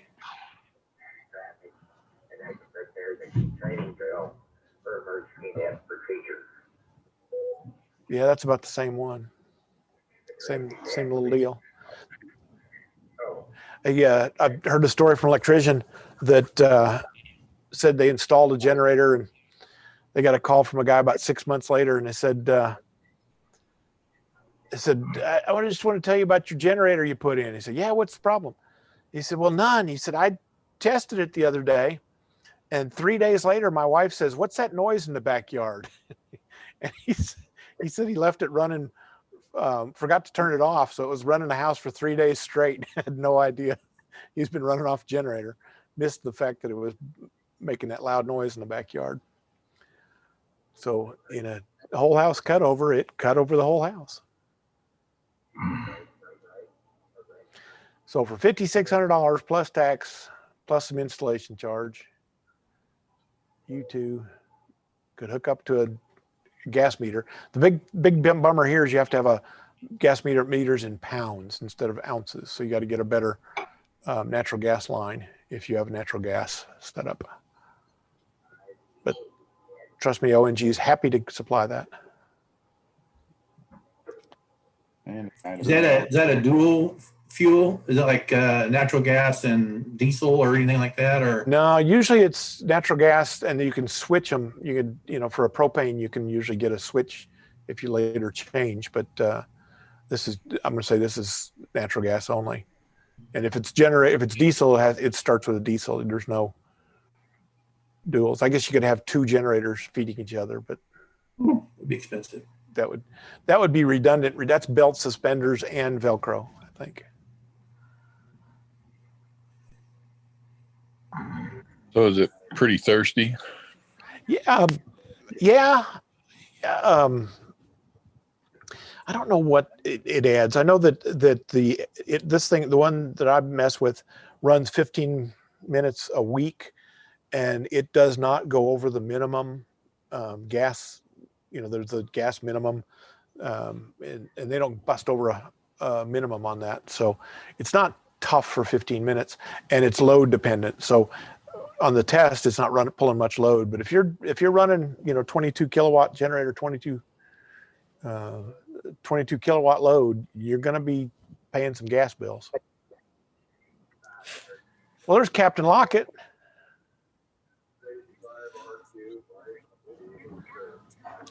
I had a little funny story attached to my DMR testing here a while back. I was trying to go to worldwide. Oh, yeah? To most of the other channels, I hardly ever get anything other than national. I keep hoping, but anyways, I had gone out to Ken's to work on antennas or something, and then I was having those issues we discussed. And I thought, once I got back to Route 66 on my way home, I would switch back over to the downtown repeater and see if it was doing that. So I'm on the west side of Bethany. I pull in the parking lot, switch the radio over to the repeater and over to worldwide, and immediately I just catch those last few digits of somebody's call sign saying they're listening. So I wait for them to call again. Nothing happens. So finally I go on there and give my call sign, say I'm listening. And the guy comes back, and remember, I'm on the worldwide channel. So we start talking, eventually I tell him I'm on my way to Yukon, Oklahoma from Bethany. He just starts dying laughing because we're on the worldwide channel and he's in Bethany. It couldn't be somebody in Wales or Scotland or something. It's just like we could have done this with 2 cans and a string. But thought that was funny. Well, I'm gonna have to sign off, guys. You guys have a great week. We'll talk to you later. Later. Take care. See you later, Lyndle. Be good. Oh, Mike's on the repeat. I don't know if I can be good. I'll try to be handy. Well, be good at it. You'll have a great week. Bye-bye.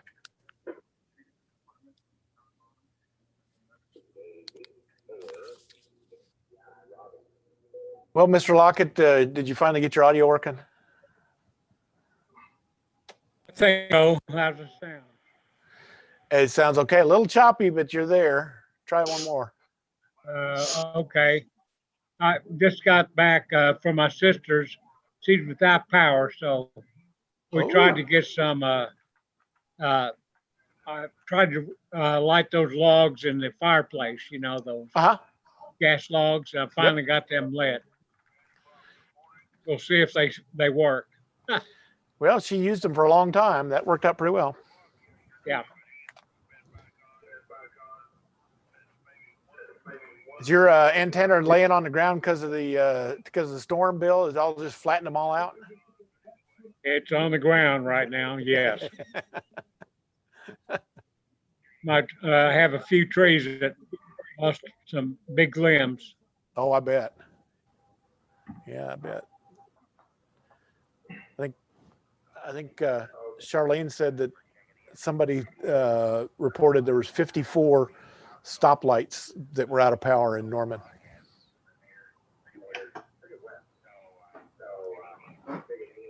All of them on Lindsay are. Are they? Well, they're, like I said, 2 out of every 3 meters are down, so it's got to be somewhere. Yes. They're all blinking, like 4-way stops. Yep. I'm not synced up for some reason. You're not synced up what?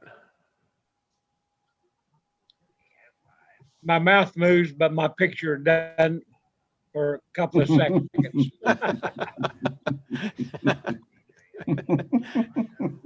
And you're thinking that's different than normal? Just hope.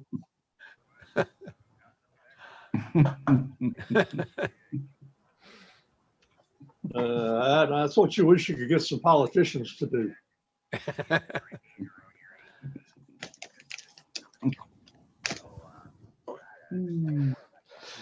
So I'm gonna have to do my Morse code call sign on Phil tonight, is what you're thinking, huh? Is that what we should try? Probably not.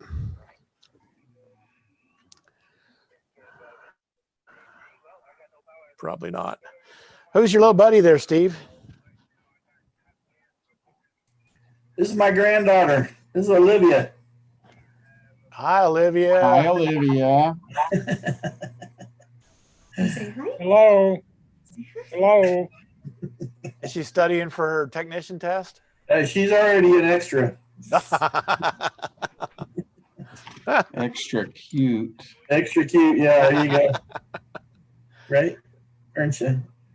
There you go. She goes. Yeah, way back at us. That's kind of like a remote control. We can make a baby wave. Well, cool. Good for her. Wi-Fi password?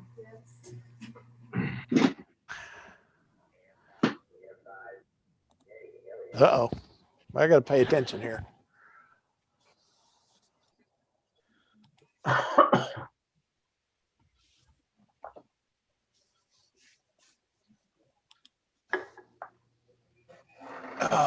Kind of watching my QCX go around Turkey. That's a spectator sport, isn't it? Well, it spends a lot of time in a country called in transit. You got to get a passport for that back place. And forth between depots in Turkey when you look at the detail. Mine went east to the east side and west side, like twice. And one of the east side is in Asia and the west side's in Europe, so it can bounce through continents. I don't know. Now they gave me a date twice. They changed it. Now they're just saying pending. So hopefully by next Tuesday. Well, nifty. You didn't learn any more about a QSX, did you? Looked at the instructions on it as far as assembly goes, but yeah. With regards to that problem we were talking about last week, no. Oh yeah, I forgot about that. Yeah, about the voltmeter function dying on it. Might just need firmware reloaded, but yeah, I remember he was going to ask who was chasing that. I have to go back and look at the notes. But maybe next week.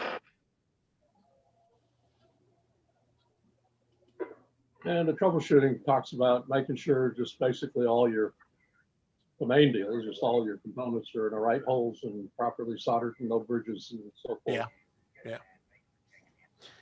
You're about 2 weeks out for your relays, right? Yeah, I got they've cleared customs somewhere. But so I did get a message to that end, so they are on the way. Well, that's spiffy. Might get them before I get the radio. Yeah, I would probably guess they would. You got order them first.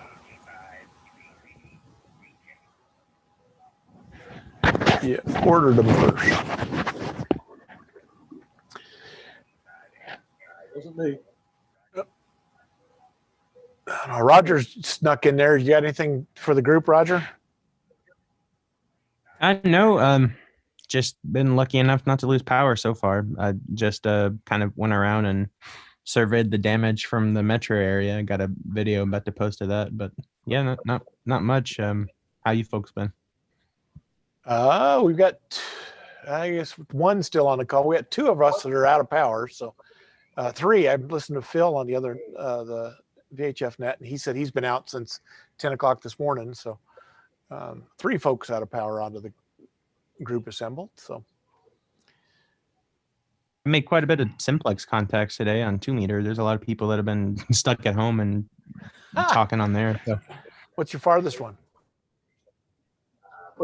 For me, I got a mag mount on the roof. So with that, I hit Mustang today. I was pretty happy with that from the metro area in OKC. So not too bad.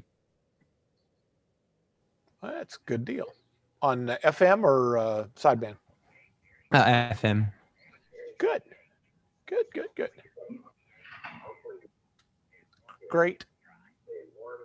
Great contact from there.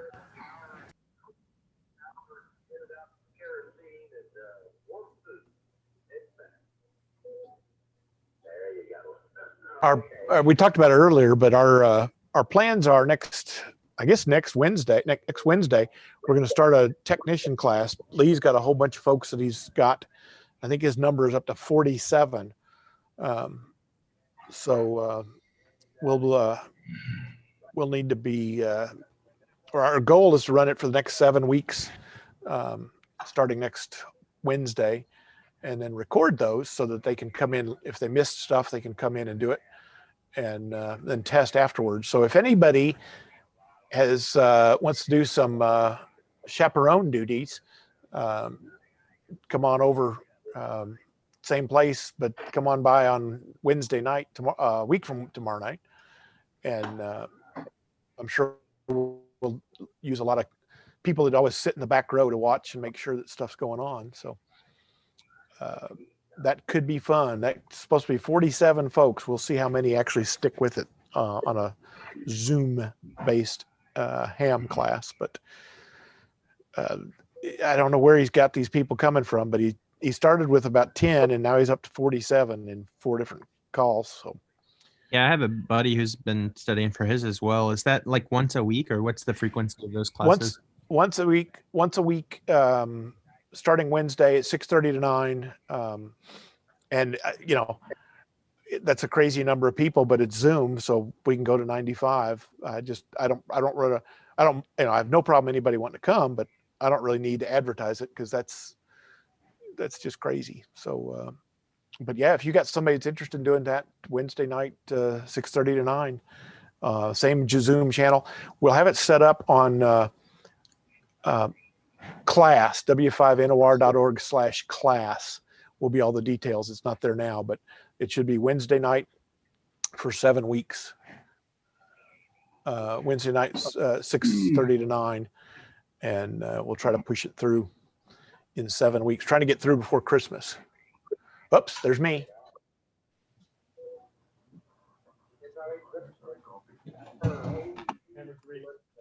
Who are you using for instructors? Yeah, we need to talk, Bill. You'll get the goal is to go. The goal is to use the same group of folks that we've had in the past. I just got details on all this about an hour or two before the net started, so I haven't chased it down. But yeah, I'd love to have all the fine folks on this net that have done it in the past. So that would be Ken. So and are we doing it from the fire station? We do it from your house or from wherever you want to. It's a Zoom class. Okay. Class. Well, I know, but you said the place, I don't know. Which place? That's what I was asking. Oh, nope. It'd be on Zoom. Be on the same channel we're on right now. The same Zoom channel. Same Zoom channel. Same Zoom channel. That's right. That's right. So yeah, Bill, what I'm trying to do is work up a schedule and send it out and make sure everybody's available the nights that in the same order that we have. And then we'll have to trade out if we got somebody who can make it or can't. It's kind of hard to do a show and tell from here. No, it's easy. Just you don't have to do a damn thing. You just turn the radio around, turn the camera around, Bill. You got you got it made. You don't have to carry anything. You're sitting right next to it. Say, here you go. Do like Peter was doing this afternoon with the microphone. So you're saying I have a few weeks to clean up my shack, huh? Yeah. You think? Well, you think 1 week. yeah, one. No, well, you're week number 5 usually. Yeah. So you got a week and a half. I love the look. You're doing fine. From right there, you'd be just great. Yeah. You'd be just doing great. You'd have to get your sync problem figured out so you're not like, what was it, Speed Racer, where the mouth didn't match the words. I am going to the store. If you're wearing a mask, it won't matter. No problem. No problem. Okay. I'll do that. I think it's actually, I haven't watched carefully. I've got the YouTube in front of me, which is a delay, so I'm not watching it. But I don't see a problem with Bill's lips. Do we see that on our side, guys? It's Bill himself that's out of sync. That's the. Oh, it's not the technology. It's the wetware, not the software. Here, I know how to improve it. Oh no! Hey, he's right. Well, yeah. I mean, share your screen, right? And then you're always in sync. So I had worked perfectly, Bill. Yeah. Oh, it's back. All right, guys, I'm signing off. I'll see you guys next week. So get your Peter, get your 610 virtual 610s lined out so we can do 47 of them. FRNs. FRNs. Get them while they're hot. That's right. See ya. See ya. Be good. How are we going to do our slides? You'll just show up on your computer like a PowerPoint. Do you have it on your computer right now, your slides? Somewhere. Well, Yeah. bring them up, and when you get them brought up, let me know, and I'll show you how to do it, and we'll just let you train right here and do all that fun stuff. Okay. When is this starting? Now, go. It's time for your class. No, it's probably 3 or 4 weeks. I got to get the schedule not locked out, but I know you're down the road a little bit. I can get Phil first. Are we just doing the technicians and not? Yes. In general. Yes. Oh, okay. Yes. Yes.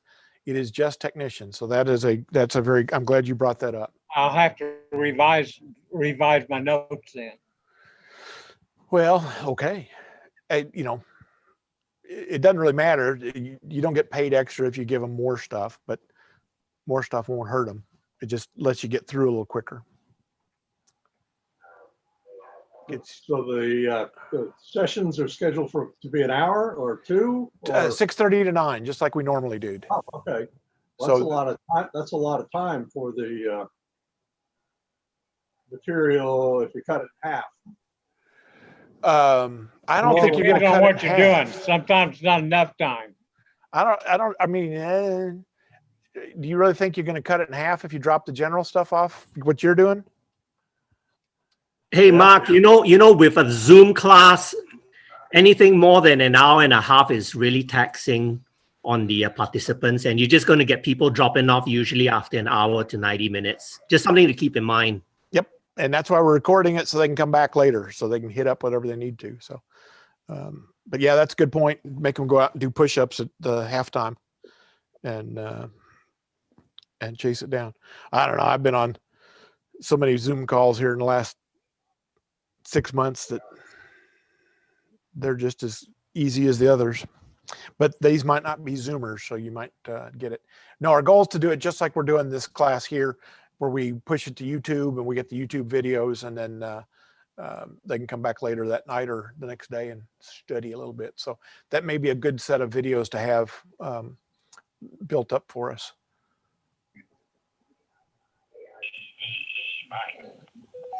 But yep, that should be a lot of fun. Mark, is there a minimum age for taking the technician's test? Olivia doesn't count. We can't put her in yet. No, technically it is if they are able to do the test, and Peter's not here, but the ruling has no minimum age. Now, I think they've had some super child prodigy folks do an extra at 9 or something like that, but we've not ever had any luck with anybody in the 10 and under range. I met a friend the other day at Walmart at the sports counter, and I think his name was Mark Lunsford, and he was wanting to know. He said he wanted to get his boy interested in it. I think he said his boy was 8 years old. You know, he can always he wanted to get into. He can always study and you know, if he's able to do the tests, you know, it's a bubble test, and he's got to be able to read the stuff, and we just haven't seen anybody dedicated. I don't know, Bill, do you remember, Bill Lockett, do you remember anybody that's been successful? I know we had one 10 years ago or so, that little, was it Doug Forsyth's relative? I don't think it was Doug's. Somebody had, but it was like 12, somewhere in that range. But legally, there is no minimum. You know, the stuff that's online, if you do w5nor.org/ham, HAM, that's if you want to be a ham kind of stuff, and the online tests are there. And if, you know, if they can, if the kid wants to study off of that and start, you know, practicing, and you know, I know Peter will test them, but they've got to really. If you pass the test, you pass the test. No matter. Yeah. No. Yeah, what is the technician's test? Is it like 35 questions or something like that? That is correct. Yes. Yep. Yeah, 35 questions, and you have to get 26 of them correct. Missed 9, you're doing fine. Missed 10, you're doing it again. Okay. Well, I gave him the website and your name, and good. Said, you know, just get on that website and it'll give you everything you need to know. And if you're interested in more than just getting on the 2 meter, it has the CW, the digital modes, everything you'd possibly want on there. And so is he a ham, the dad? No, he wants to get into it and get his boy interested in it at the same time. See, and he might go get his license, and you know, a year or two down the road, when the boy can still play around with it and he gets immersed in it, that might be a good way to take the test. Yeah, well, I've run into him a couple times over there. I keep inviting him to go to the Zoom meetings, but I guess he doesn't show up. Come here, yeah, he can come here to these. That more than welcome. You know, we from the saltwater lake story of Lake Texoma, we all learned something. to how to get by your power meter with your own generator, generator, and all kinds of good stuff that's out there. And that's emergency. That one at least fits because that's emergency power. But no, that is it. And if he's, you know, if you, I guess I'll probably end up putting something on the website that we're running the class, and it just exploded on us. And Lee called up today and he says, "I'm the guy out here on the ledge. I'm going to jump." I said, "Well, we'll get through it somehow. We'll make something happen." But yeah, they're always great. You know, they're always great refreshers. You know, I learn something every time we do one of those classes from our instructors that do something. What, Bill? I was just saying bye to Mike. Oh, bye, Mike. Is that Mike in Michigan? No. Oh. HXT? Yeah, HXT. There you I go. might be saying goodbye any second here. My lights are starting to flicker a little. Oh, no. Oh, no. Oh, no. Bill, did you get your PowerPoint pulled up? No, I didn't know. I didn't know you wanted me to do that now. Yeah, go ahead. Go ahead.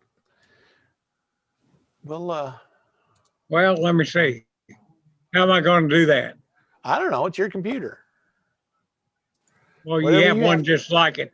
Whatever you have to do to make it work. Figure out where it's at. I don't know where you're stored it. Where you stored the phone. From within Zoom, how do you Are you access- ready to go, Ken? No, actually, I don't have that out here. It's Oh, on my okay. You computer, if I make you a co-host, on the bottom of your little Zoom thing, you see it? okay, says- well, on a tablet, but yeah. Oh, okay. On the bottom in the green, it says share screen. Do you see that? Me, I guess, for that. You should get something that says share screen. This tablet is a Yep, there it goes. Amazon. Oops. That should, if you're on a computer when you're doing that, you'll have just a little screen share screen button. Yeah, just not showing up here. Okay. Bill, did you get it? Well, I haven't got it yet. Okay. I don't know what's going on. It should be coming up by now.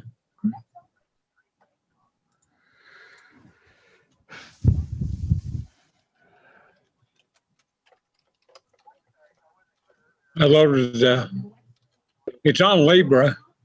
Yep. And supposedly I loaded it. Well, let me see. There it is. It's down there.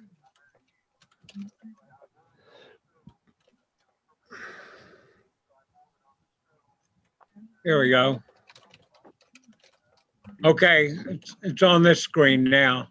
Okay.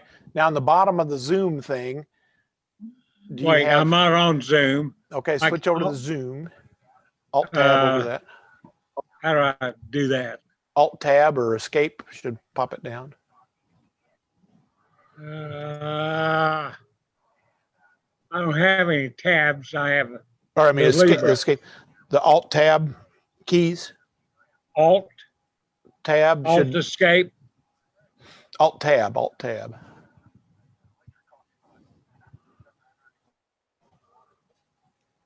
What does that give me?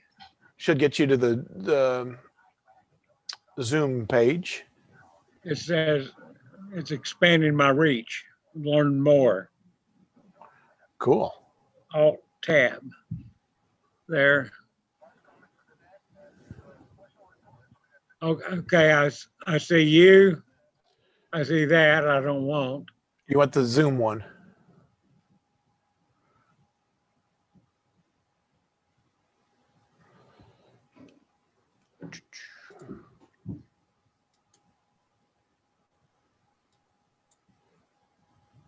Well, how do I get the Zoom one? I click on it and it just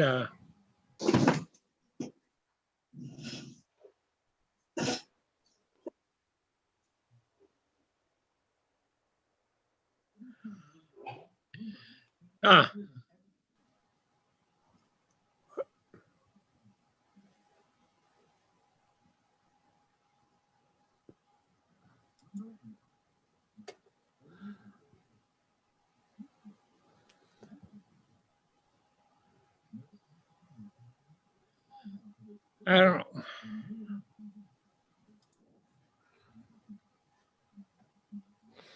Are you back to the Zoom piece? Well, I see you.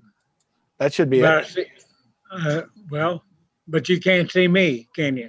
Yeah, we're seeing you, but not your screen. Yeah, that's what I'm saying.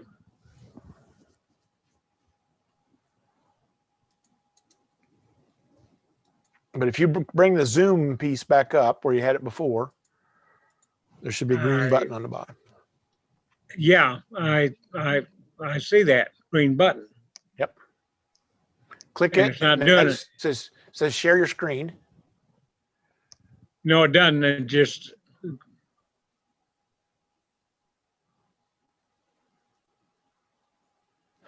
Here's my glasses. Yeah, I need them.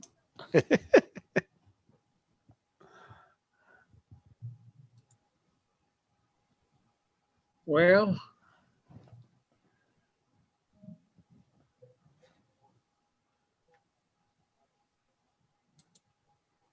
no, my desktop's behind that. I don't know where my full Zoom screen went to. You're up in the corner. That should be me. Click on it. That's it. Well, I have. I clicked on it. Oh. Video, microphone. Oh, there you went. So you did something. Oh, now you're I back. clicked my video. Oh, okay.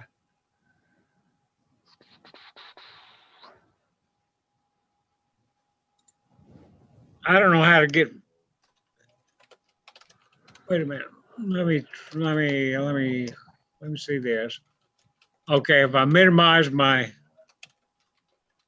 Zoom, how do I maximize this now?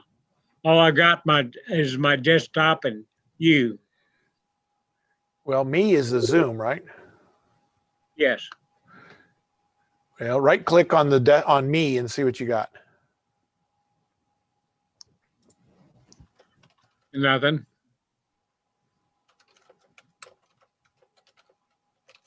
What's this? Hide video. I don't want to hide video. Exit minimize video. Okay. There you go. Okay. But how do I get both? Well, on the bottom there, it should be in the screen. It should have a share screen button at the bottom, green button. Yeah, you mean the Zoom button or which? On your screen. On my screen. Yeah. Share screen. Yep. Okay. Okay. Yep. Now what do I do? See, Steve. Let's see. I have the Zoom screen and the Libra screen. Okay. Do I share? Do I put share? It should be, it says, see the button that says share screen? Yeah, well, yeah.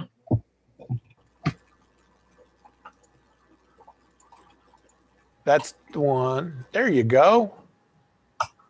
Well, I didn't share anything. Yeah, it shared your desktop. Well, we're seeing your desktop now. So bring up your PowerPoint. Okay, there's Libra. Okay, and then hit the slide start, F5 or slide start. Yeah, wait a minute, slideshow.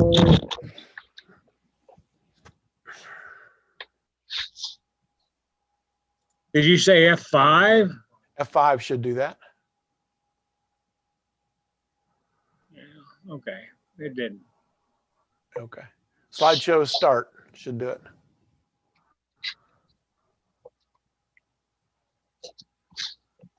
Right there.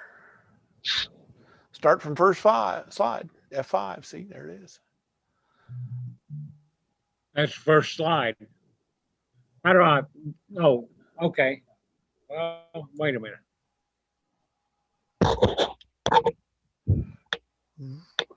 I am screenshot. Okay, there we go. There you go. You're now running the show, baby. Now, how do I give? I hate to say this, but how do I get rid of everybody else? You and Ken and. There's a minimize button. I usually just drag it down out of on the bottom. I just grab it and drag it down on the bottom. Yeah. Well, and there's a minimize, but it's kind of a pain in the butt to get it all back. But I just grab it and minimize it, bring it down on the bottom. Uh-oh.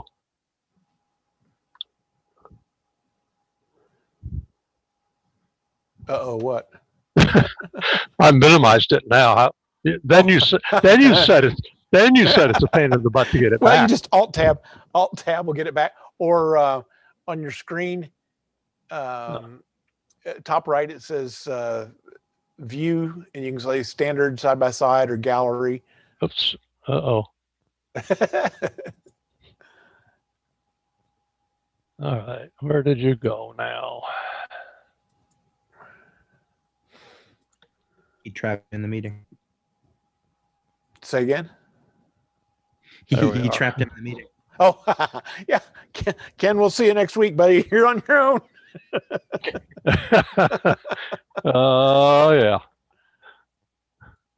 Bill's lost his audio. What the heck? Or is he just mouthing? You're muted, Bill. There. That's better. Stop video, security, participants, new share, pause share, Okay. Yeah, that's pause share. annotate. Yep, that's all so annotate means you can write on it and like circle stuff. Remote control. But if I'm on a Zoom call, am I going to have all the participants in this little 4-picture strip here? No, you only have 4 at a time. Okay, but that's all. That's it.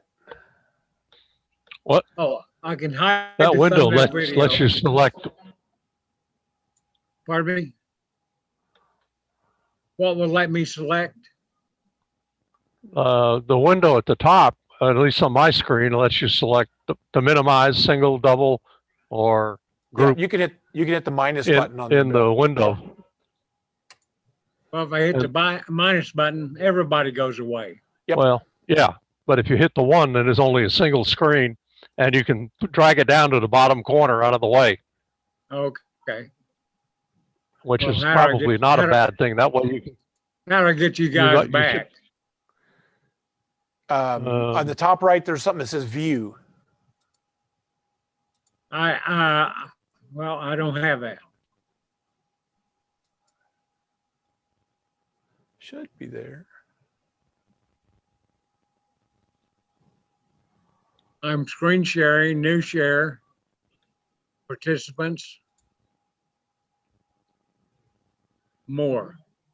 Let's see what more has. Record. Let me see. Yeah, the top right should say view. Well, it doesn't. Okay. You talk about gallery or speaker view? Yeah. Yeah, view it doesn't say that. Oh, okay. All I have is a little thing up here that says stop screen share, and I have you're sharing your screen. And if I run up there, I get a little drop down box that has a mic.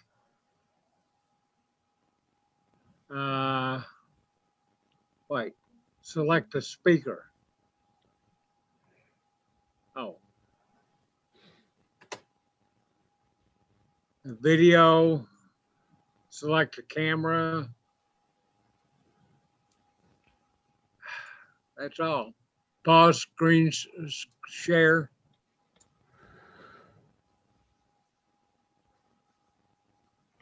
Are you seeing my screen now? Oh, yeah. Yeah. Well, I thought I paused it. I guess I didn't. Well, it's still there.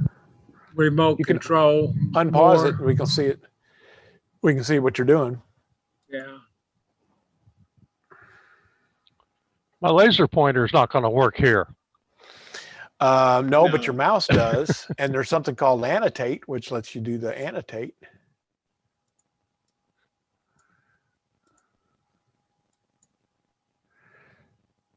So if you want to draw on the screen. Did you draw on my screen? Or did I? How do I draw? Annotate. Oh. There you go. Now you're getting it. Okay. Now you're getting it. Chat. Undo. There's Brent saying hi. Brent, you haven't heard anything more from Eastern Europe, Homeport folks, have you, Brent? Oh, Zwarko? Yeah. Not since like a month or a month and a half. So Yeah, I did a bunch of testing for him a couple months ago, and yeah, you've probably done more than me. I've been juggling a number of different projects, I guess, right now, and then preparing for a conference, and that conference is over. So maybe I'm re-gearing to whatever trends I'm going to be into. right. What was the conference for? What? What was the conference for? Well, it was an identity conference. Oh, Identity okay. on the internet. Oh, The cool. joke is, I guess it's from the New Yorker. Nobody knows on the internet that you're a dog. Well, if you're a dog, I guess you could be something else, but you know. Okay. I don't have any participants on here. That's trouble. On the bottom, well, you want to get rid of them. On the bottom, you should have something that says participants. Yeah, I have, but it's on the top. Okay. That just shows me who's participating. Yep. You know. Yes, no.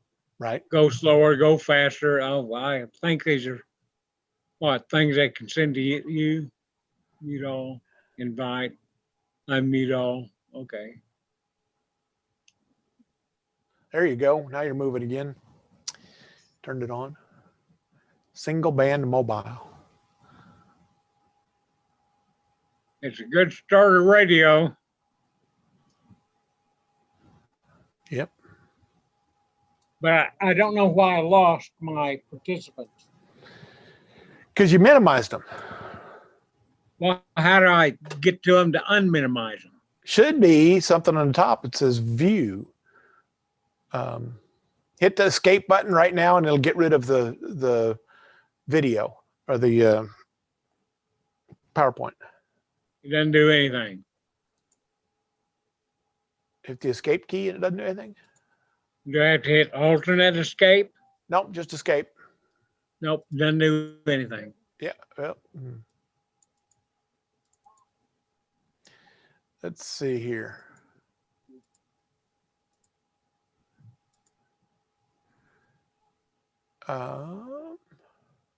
Request remote control. I'm going to request remote. Do you get a button that says let Mark use your machine? Yes, it says Mark is requesting remote control my screen. Take I it. approve. Take it.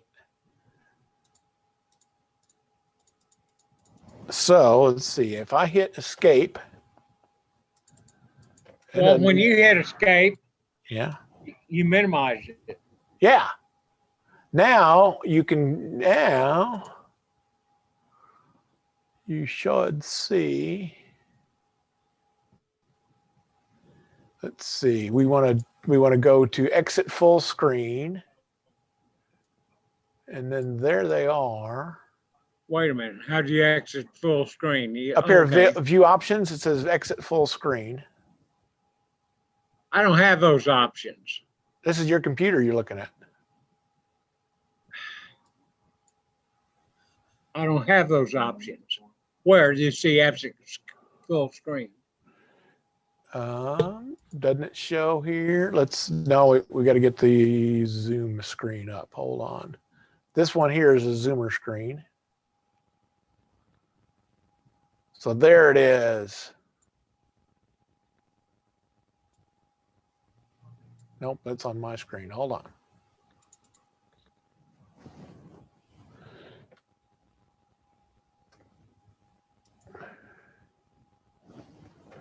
Zoop. Meeting controls. That's where they're at. Well, where's it hiding? Oh, you took my screen away. Yeah. Yeah. Now where's the Zoom meeting? There. Wait a minute. You had it there for a second. Yeah, that's Alt Tab is what I'm hitting. Alt. Well, I asked you about Alt Tab. Yeah, Alt Tab will work. Escape. Alt Escape is not, but I don't know why it's not popping up. It should be on your screen there. Nope. Nope. Let's let's do this. Come on.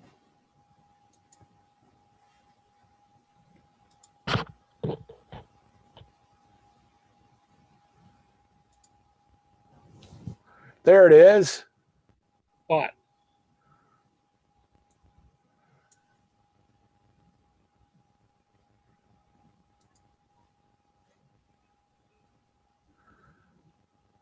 Here are meeting controls. Yeah, hit that. Well, I did hit it. Okay. And he did come up. You did that. Yeah. I don't know where the Zoom went.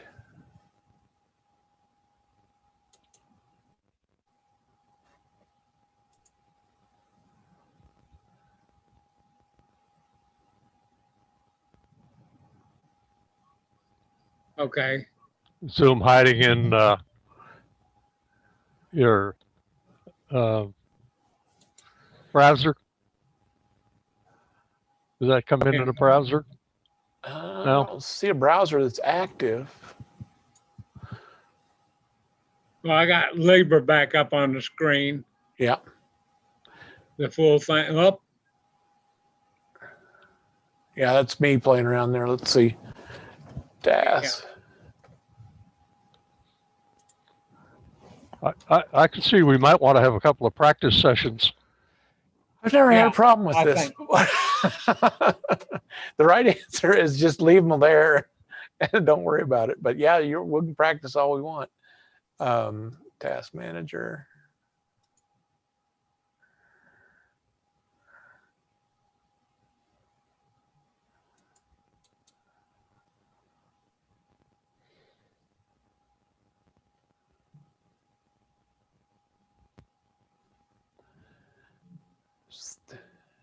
Let's get rid of that guy.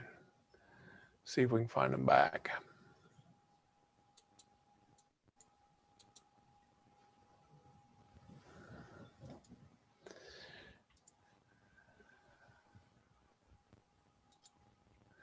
No, don't save any changes.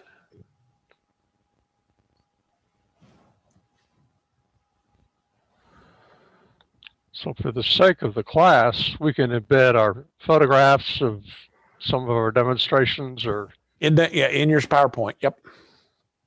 Small videos or whatever you can push out of your thing. Yep. Okay, you deleted my Libra. Yeah, I just dropped it off of there so we can figure out why this doesn't come back up.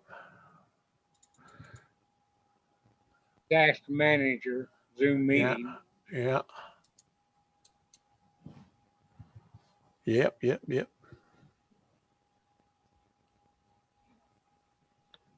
Oh, it's got all these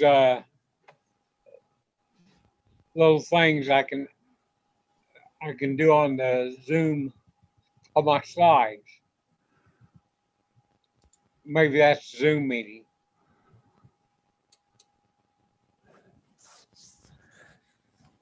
Well, I don't know what you got going there, but me, nothing. Yeah. Okay.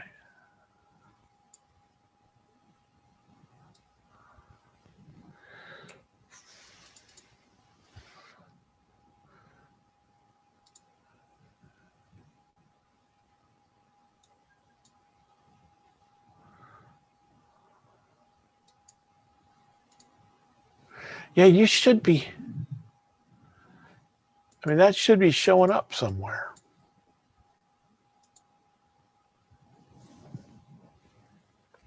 Well, there's Uncle Phil sent it. Hey, Phil. I didn't hear any audio. No. No, is he on the net still?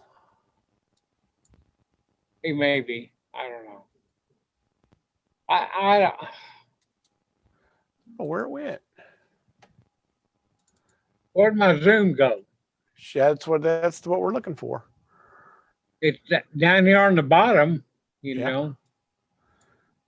But all that's showing is meeting controls. And they're up at top. Well, that's the Zoom part. We just Yeah, need to get it well- full screen again. Oh, I'm not seeing the mouse move on there. That's the thing here is, let's see.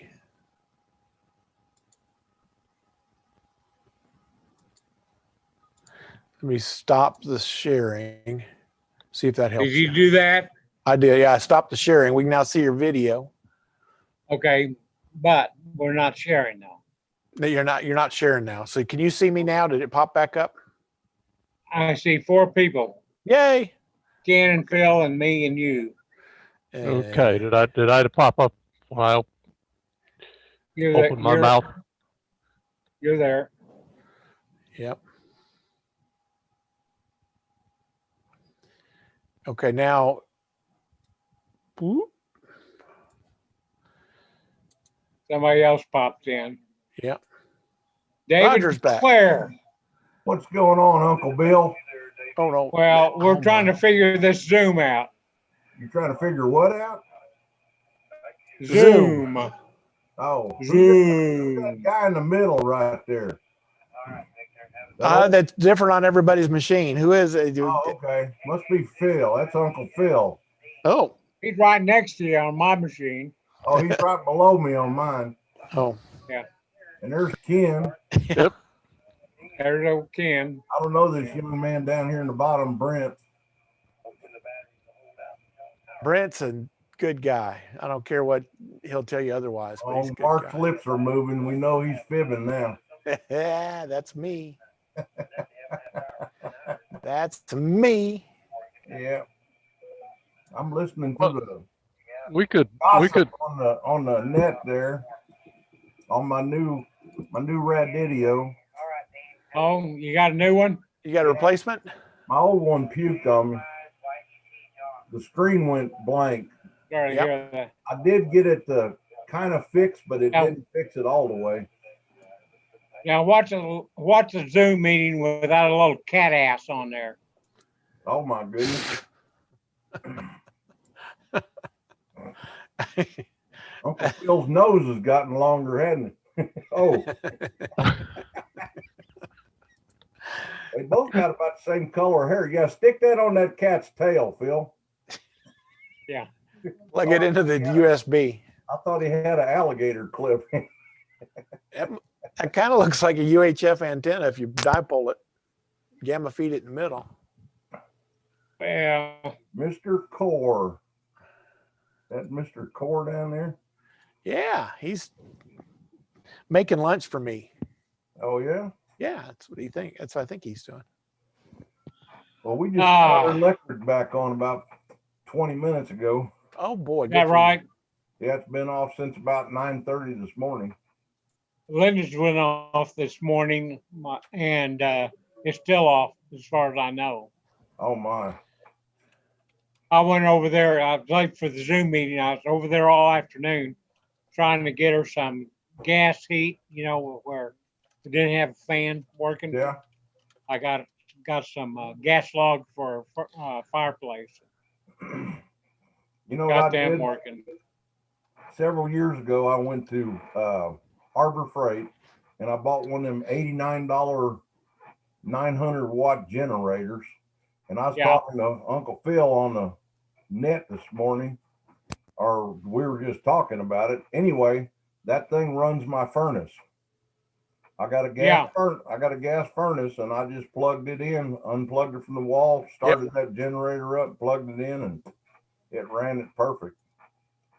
So probably what I ought to do. I was happy with that, and I bet it didn't burn. I ran it off and on all day. I'd run it for about an hour or so, and we'd run the furnace and get it up to about 76, 77 degrees in the house, and it would Turn it off. It would, then I'd shut it off, and it would stay warm in here for about 3.5, 4 hours. Yeah. And then I'd start it up again. I didn't realize that was you. You had me checking my furnace this morning and looking at my generator, double checking to see what would happen. Because my power lines, the tree is like sitting right on top of them. They ain't came down yet, but that was useful information. Did you try there you go. Did you try it, Roger? I did not try it, but I did locate the cord and do the numbers. I think it should be fine. So. Oh, okay. Who's talking? Roger down here in the corner, Hernandez, I think it is.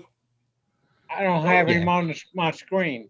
Oh, who else is here? 1, 2, 3, 4. I only have 5 participants showing up Yeah, here. there's an arrow on one side or the other. You can move them around. Oh, 9 participants. Yep. I got 9 on mine. Dino's still in the dark, so he's still on power out. And Brent's here, and Peter K is listening, and Roger, and Ken, and Mark, and Phil, and Bill.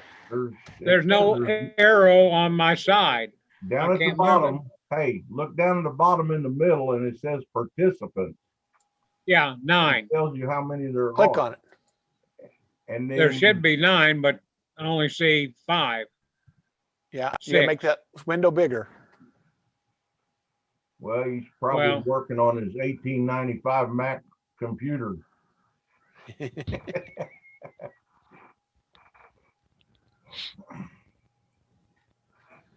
Okay, Oh, the I window's didn't know- full screen now. I didn't know if y'all would still be going or not. I just thought I'd hop on here since my internet came back. I'm so glad you did. It's hard to go a day without having to listen to you. I mean, getting to listen to you. That's what it is. I heard it the first time. Okay, how like come it I when can't you see the minimize rest of your picture up there in the top? They're a lot easier to look at. Yeah, I got a face for radio. We already talked about that tonight, but yeah, that's right. Yeah, I think a lot of us have that. You don't have a market on that one, Mark. Yeah, darn it. I forgot how to change. Let's see. Oh, rename. How can I change my view? Upper right-hand corner. Is it faint? Upper It should right-hand say view. corner. Should Well, say view. It says speaker view. Click it. And it'll give you a gallery view or a speaker view.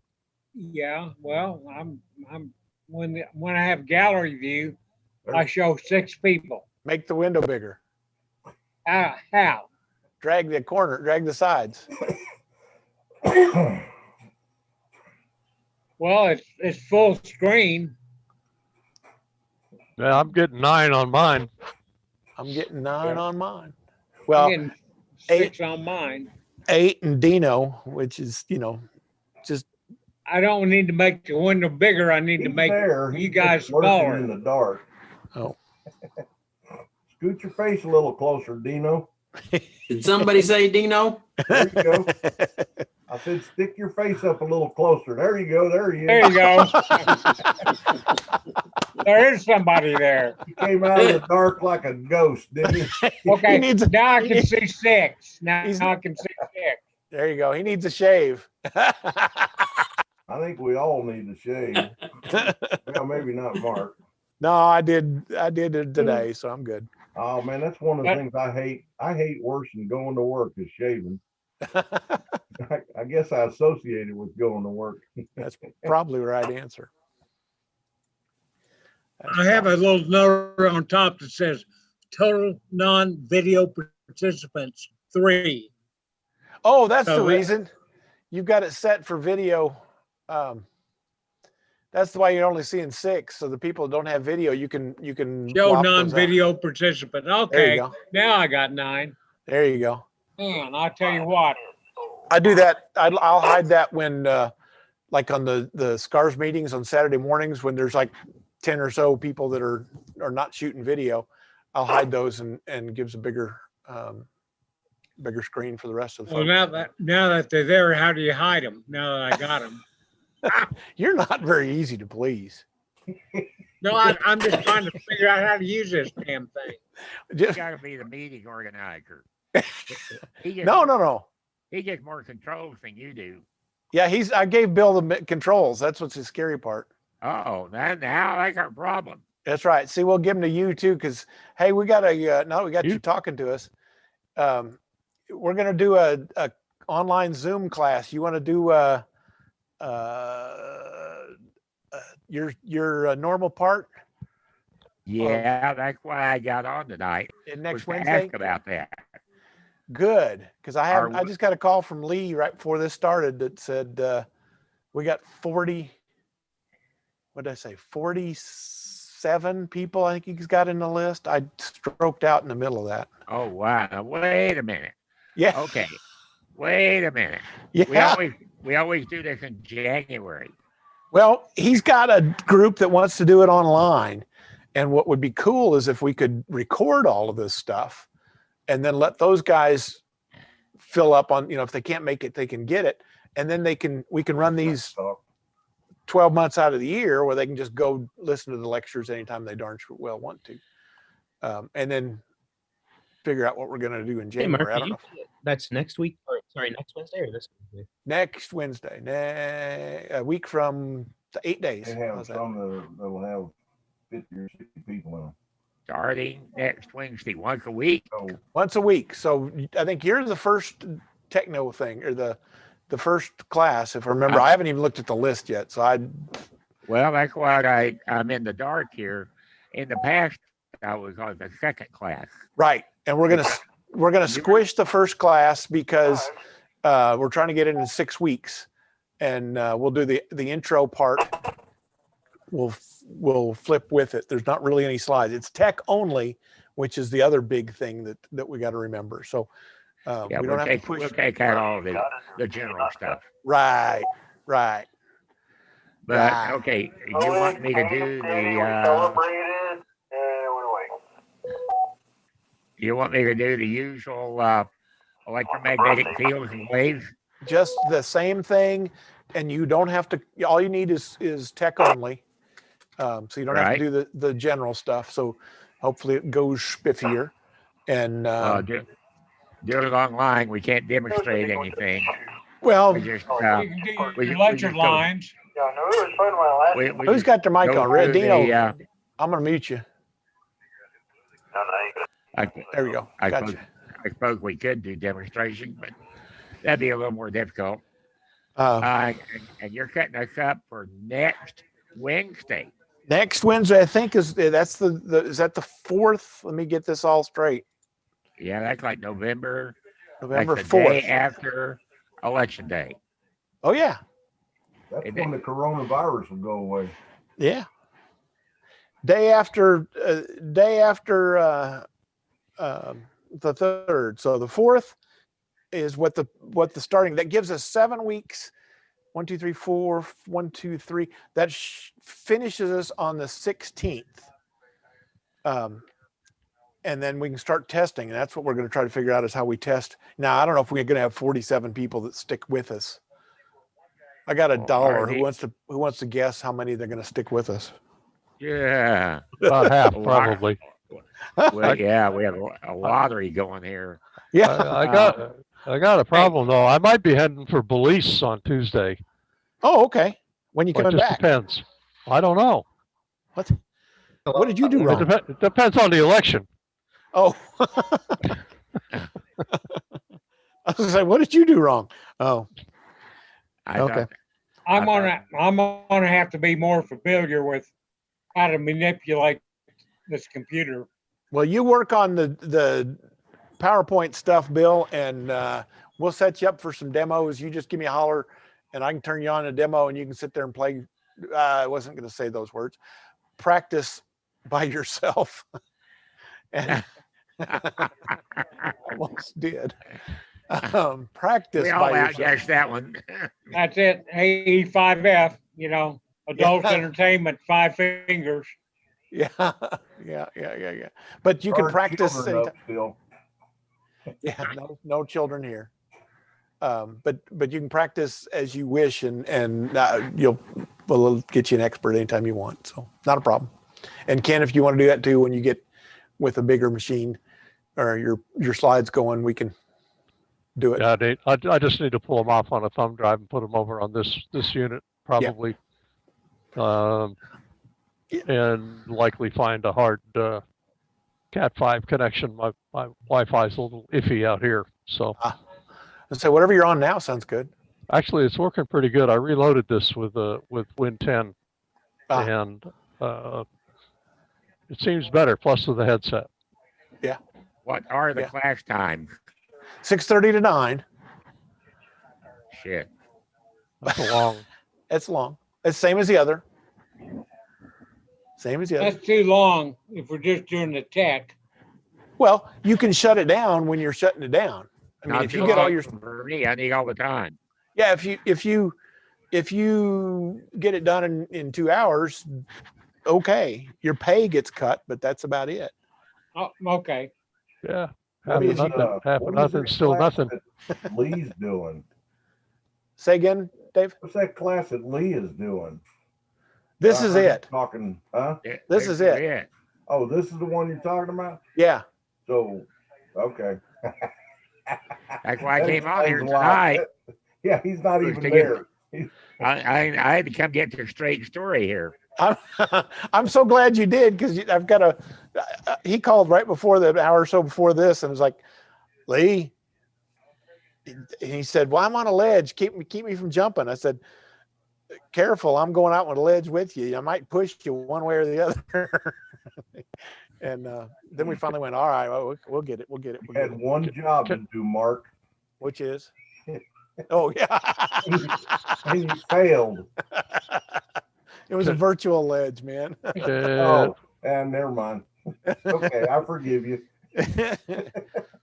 But yeah, that's my goal is to send out an email that details what I know out of this. His story is he's got books for everybody, and he's been getting them books. We're going to use the class, the w5nor.org/class website to point everybody to, so they can get hooked up on Zoom. It'll go out on just like this, Zoom and YouTube, and we'll record it. So so that'll all be the same. But Okay, wait a minute. Yep. We in the past we taught to a different book that you had laid out for us, and all of our slides and everything were keyed to those chapters in those books. This will be the same. The book is the same layout. The last time we had probably half of the crowd had the same book, this Buck book. Because we don't want to tell them to chapter 5, section 1. Oh yeah, I will make sure. I'll go through in my email and lay that all out. That's a really good point. That's a really good point. You gave me all those slides, and they're all laid out to the way that book's laid out. This Buck book lays out the same way. They may have different nomenclature, and I'll go look at that. That's really good point. Well, don't go away mad. Just go away quick. I will. See, jump. I'm laughing all the way. Jump. Jump. Jump. But yeah, that's a really good point to say that, you know, your stuff is chapter blah blah or something. So that should be good. Do you have, Phil? Do you have the slides, your slide deck that you need for that? I have the slide deck from last year. Okay, nothing's changed on tech. The one we had got interrupted on. Right. Yeah. You know, that's a good point. I should contact those people and tell them we're doing this. Because we didn't get all the way through. I sent a message that said we were doing the Zoom calls, and I invited them all to come on the Zoom call, and we would get them caught back up. But that's a really good point. I will hit those. I'd have the emails for all those guys because I've hit them 2 or 3 times, and I'll tell them that's happening. Good man. Now, Mark, I have 2 Libre files, one tech and one's the next. What's the next course? General. General. So I won't need to do the general at all. Take your Bic lighter out and burn it. Get it out of there. No. Not burning it. No, don't just, do that. Just move it over. Oh, okay. Move Okay. it over. All right. Boy, Well, I'm we glad should Ken's- have no problem getting through them then, because it's just half the material. It's half the material. You're right. Yeah, I think it is, and I think what my intent to do is that if we like if you're ahead, we'll use that time and talk about FRNs and the some of the introduction stuff. So I'll be happy to fill whatever you don't fill. Okay. Can we link in YouTube? Yeah, Whatever you can play off a your specific, screen. yeah, for specific YouTube, because for propagation and such. Yep.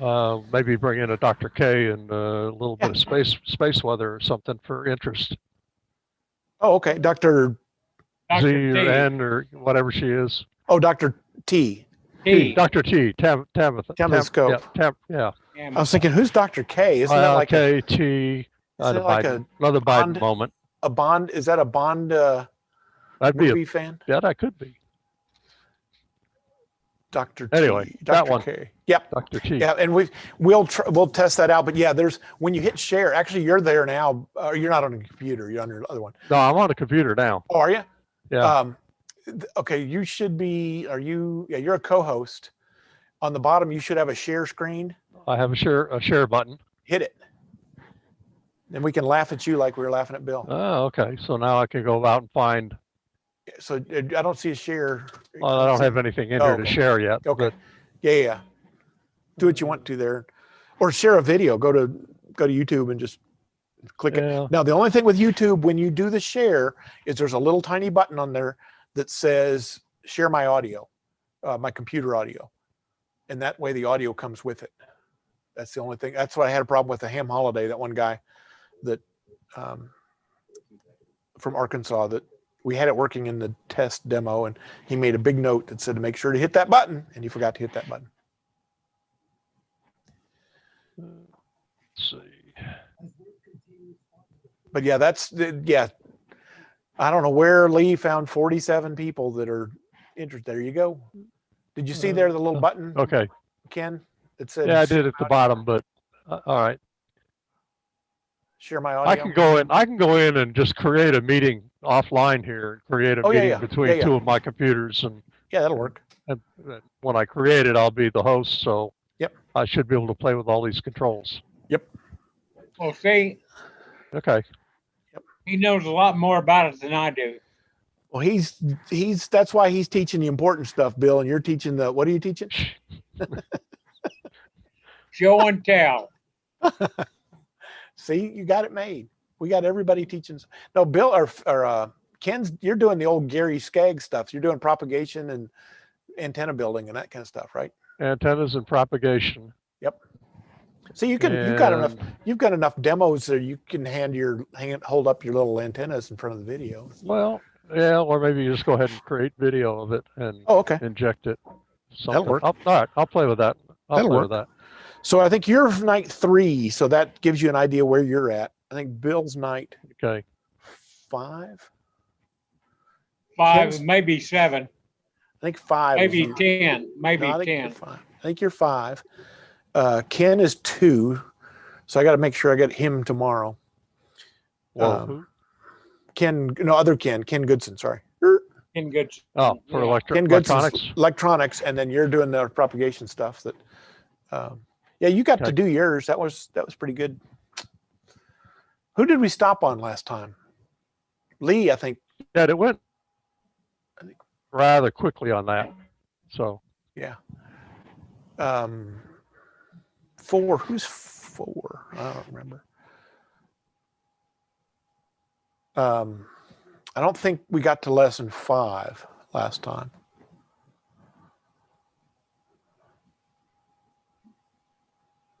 Yeah, I think we shut down in May. It was at middle of March, so it's probably 4 weeks in. But that should get us. Deano's still in the dark. I can see your teeth, man. You're doing good. Yeah, I've been jumping in and out of here and missed a lot of this, so I'm thinking this is a technician's class you're going to start on Wednesday nights now using the Zoom. Is that it? You got it all, man. 6:30 to 9. Yep. Lee's got us 47 people from somewhere. I don't know if maybe it's a work release program from prison. I don't know what he's got going. Will your computer connection handle 47 people on Zoom at one time? Yeah. Zoom will do 100. My license will do 100. It's not your connection, it's the Zoom. All you have to do is, if you can do what we're doing right now, you can do 100 people, no problem. Yeah. Okay. So, but yeah, I don't know where he's got 100, where he's got these 47 that came from, but they're there. And he's got books coming and delivered. I think he's doing his 4th order of book. He started, what was it, last week? He said, yeah, I got 10 or 12 or something. Sure you do. Do they all speak English? Oh no, man. You mean you're not multilingual, Bill?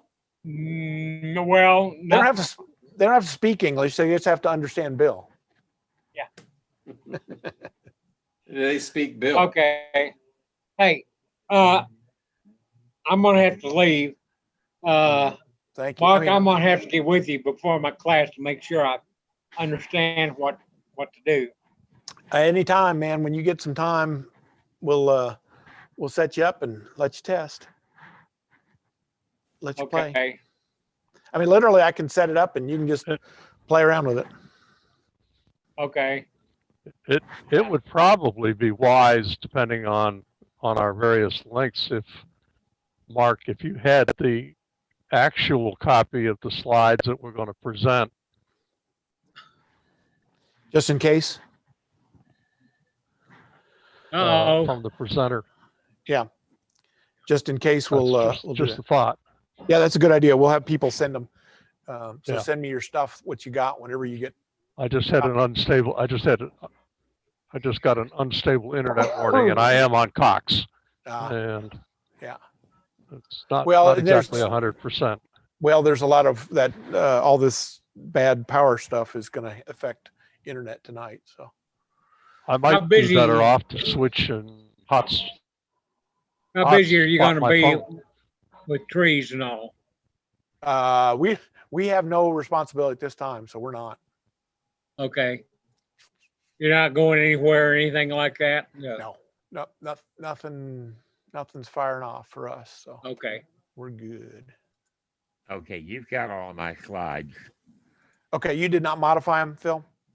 Ron may have modified them a little, but not much.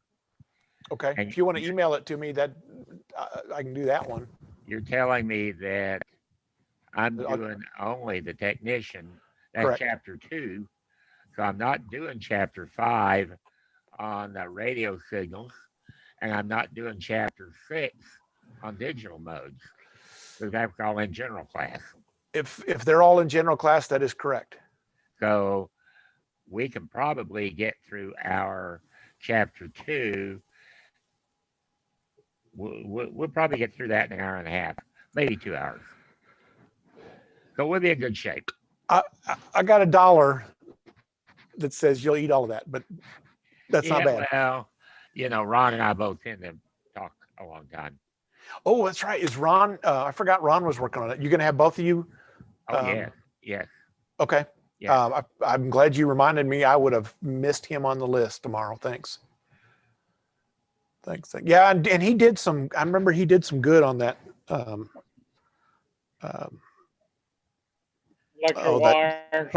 PowerPoint.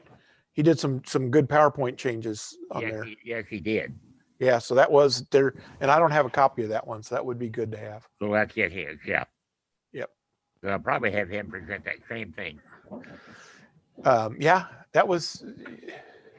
It's surprising that a college professor can actually teach a class, isn't it? Just amazing. Ain't it though? Yeah. I had a couple that shouldn't. Well, yeah, I had a couple of those too. I remember in 1966, the good Dr. Brown in math. It's surprising a college professor can speak English. Well, he was a PhD mathematician, and he was a mathematician, but he was not a teacher. Yeah. Yeah. 51% of his class flunked. Whoa. Yeah. Somebody ought to be looking at that. I mean, if you're running a college, but they get the same amount of money whether you flunk or not. Oh yeah, I'm sure he did, but he kept flunking people. You ought to curve the scores, and if everybody flunks, fire the professor.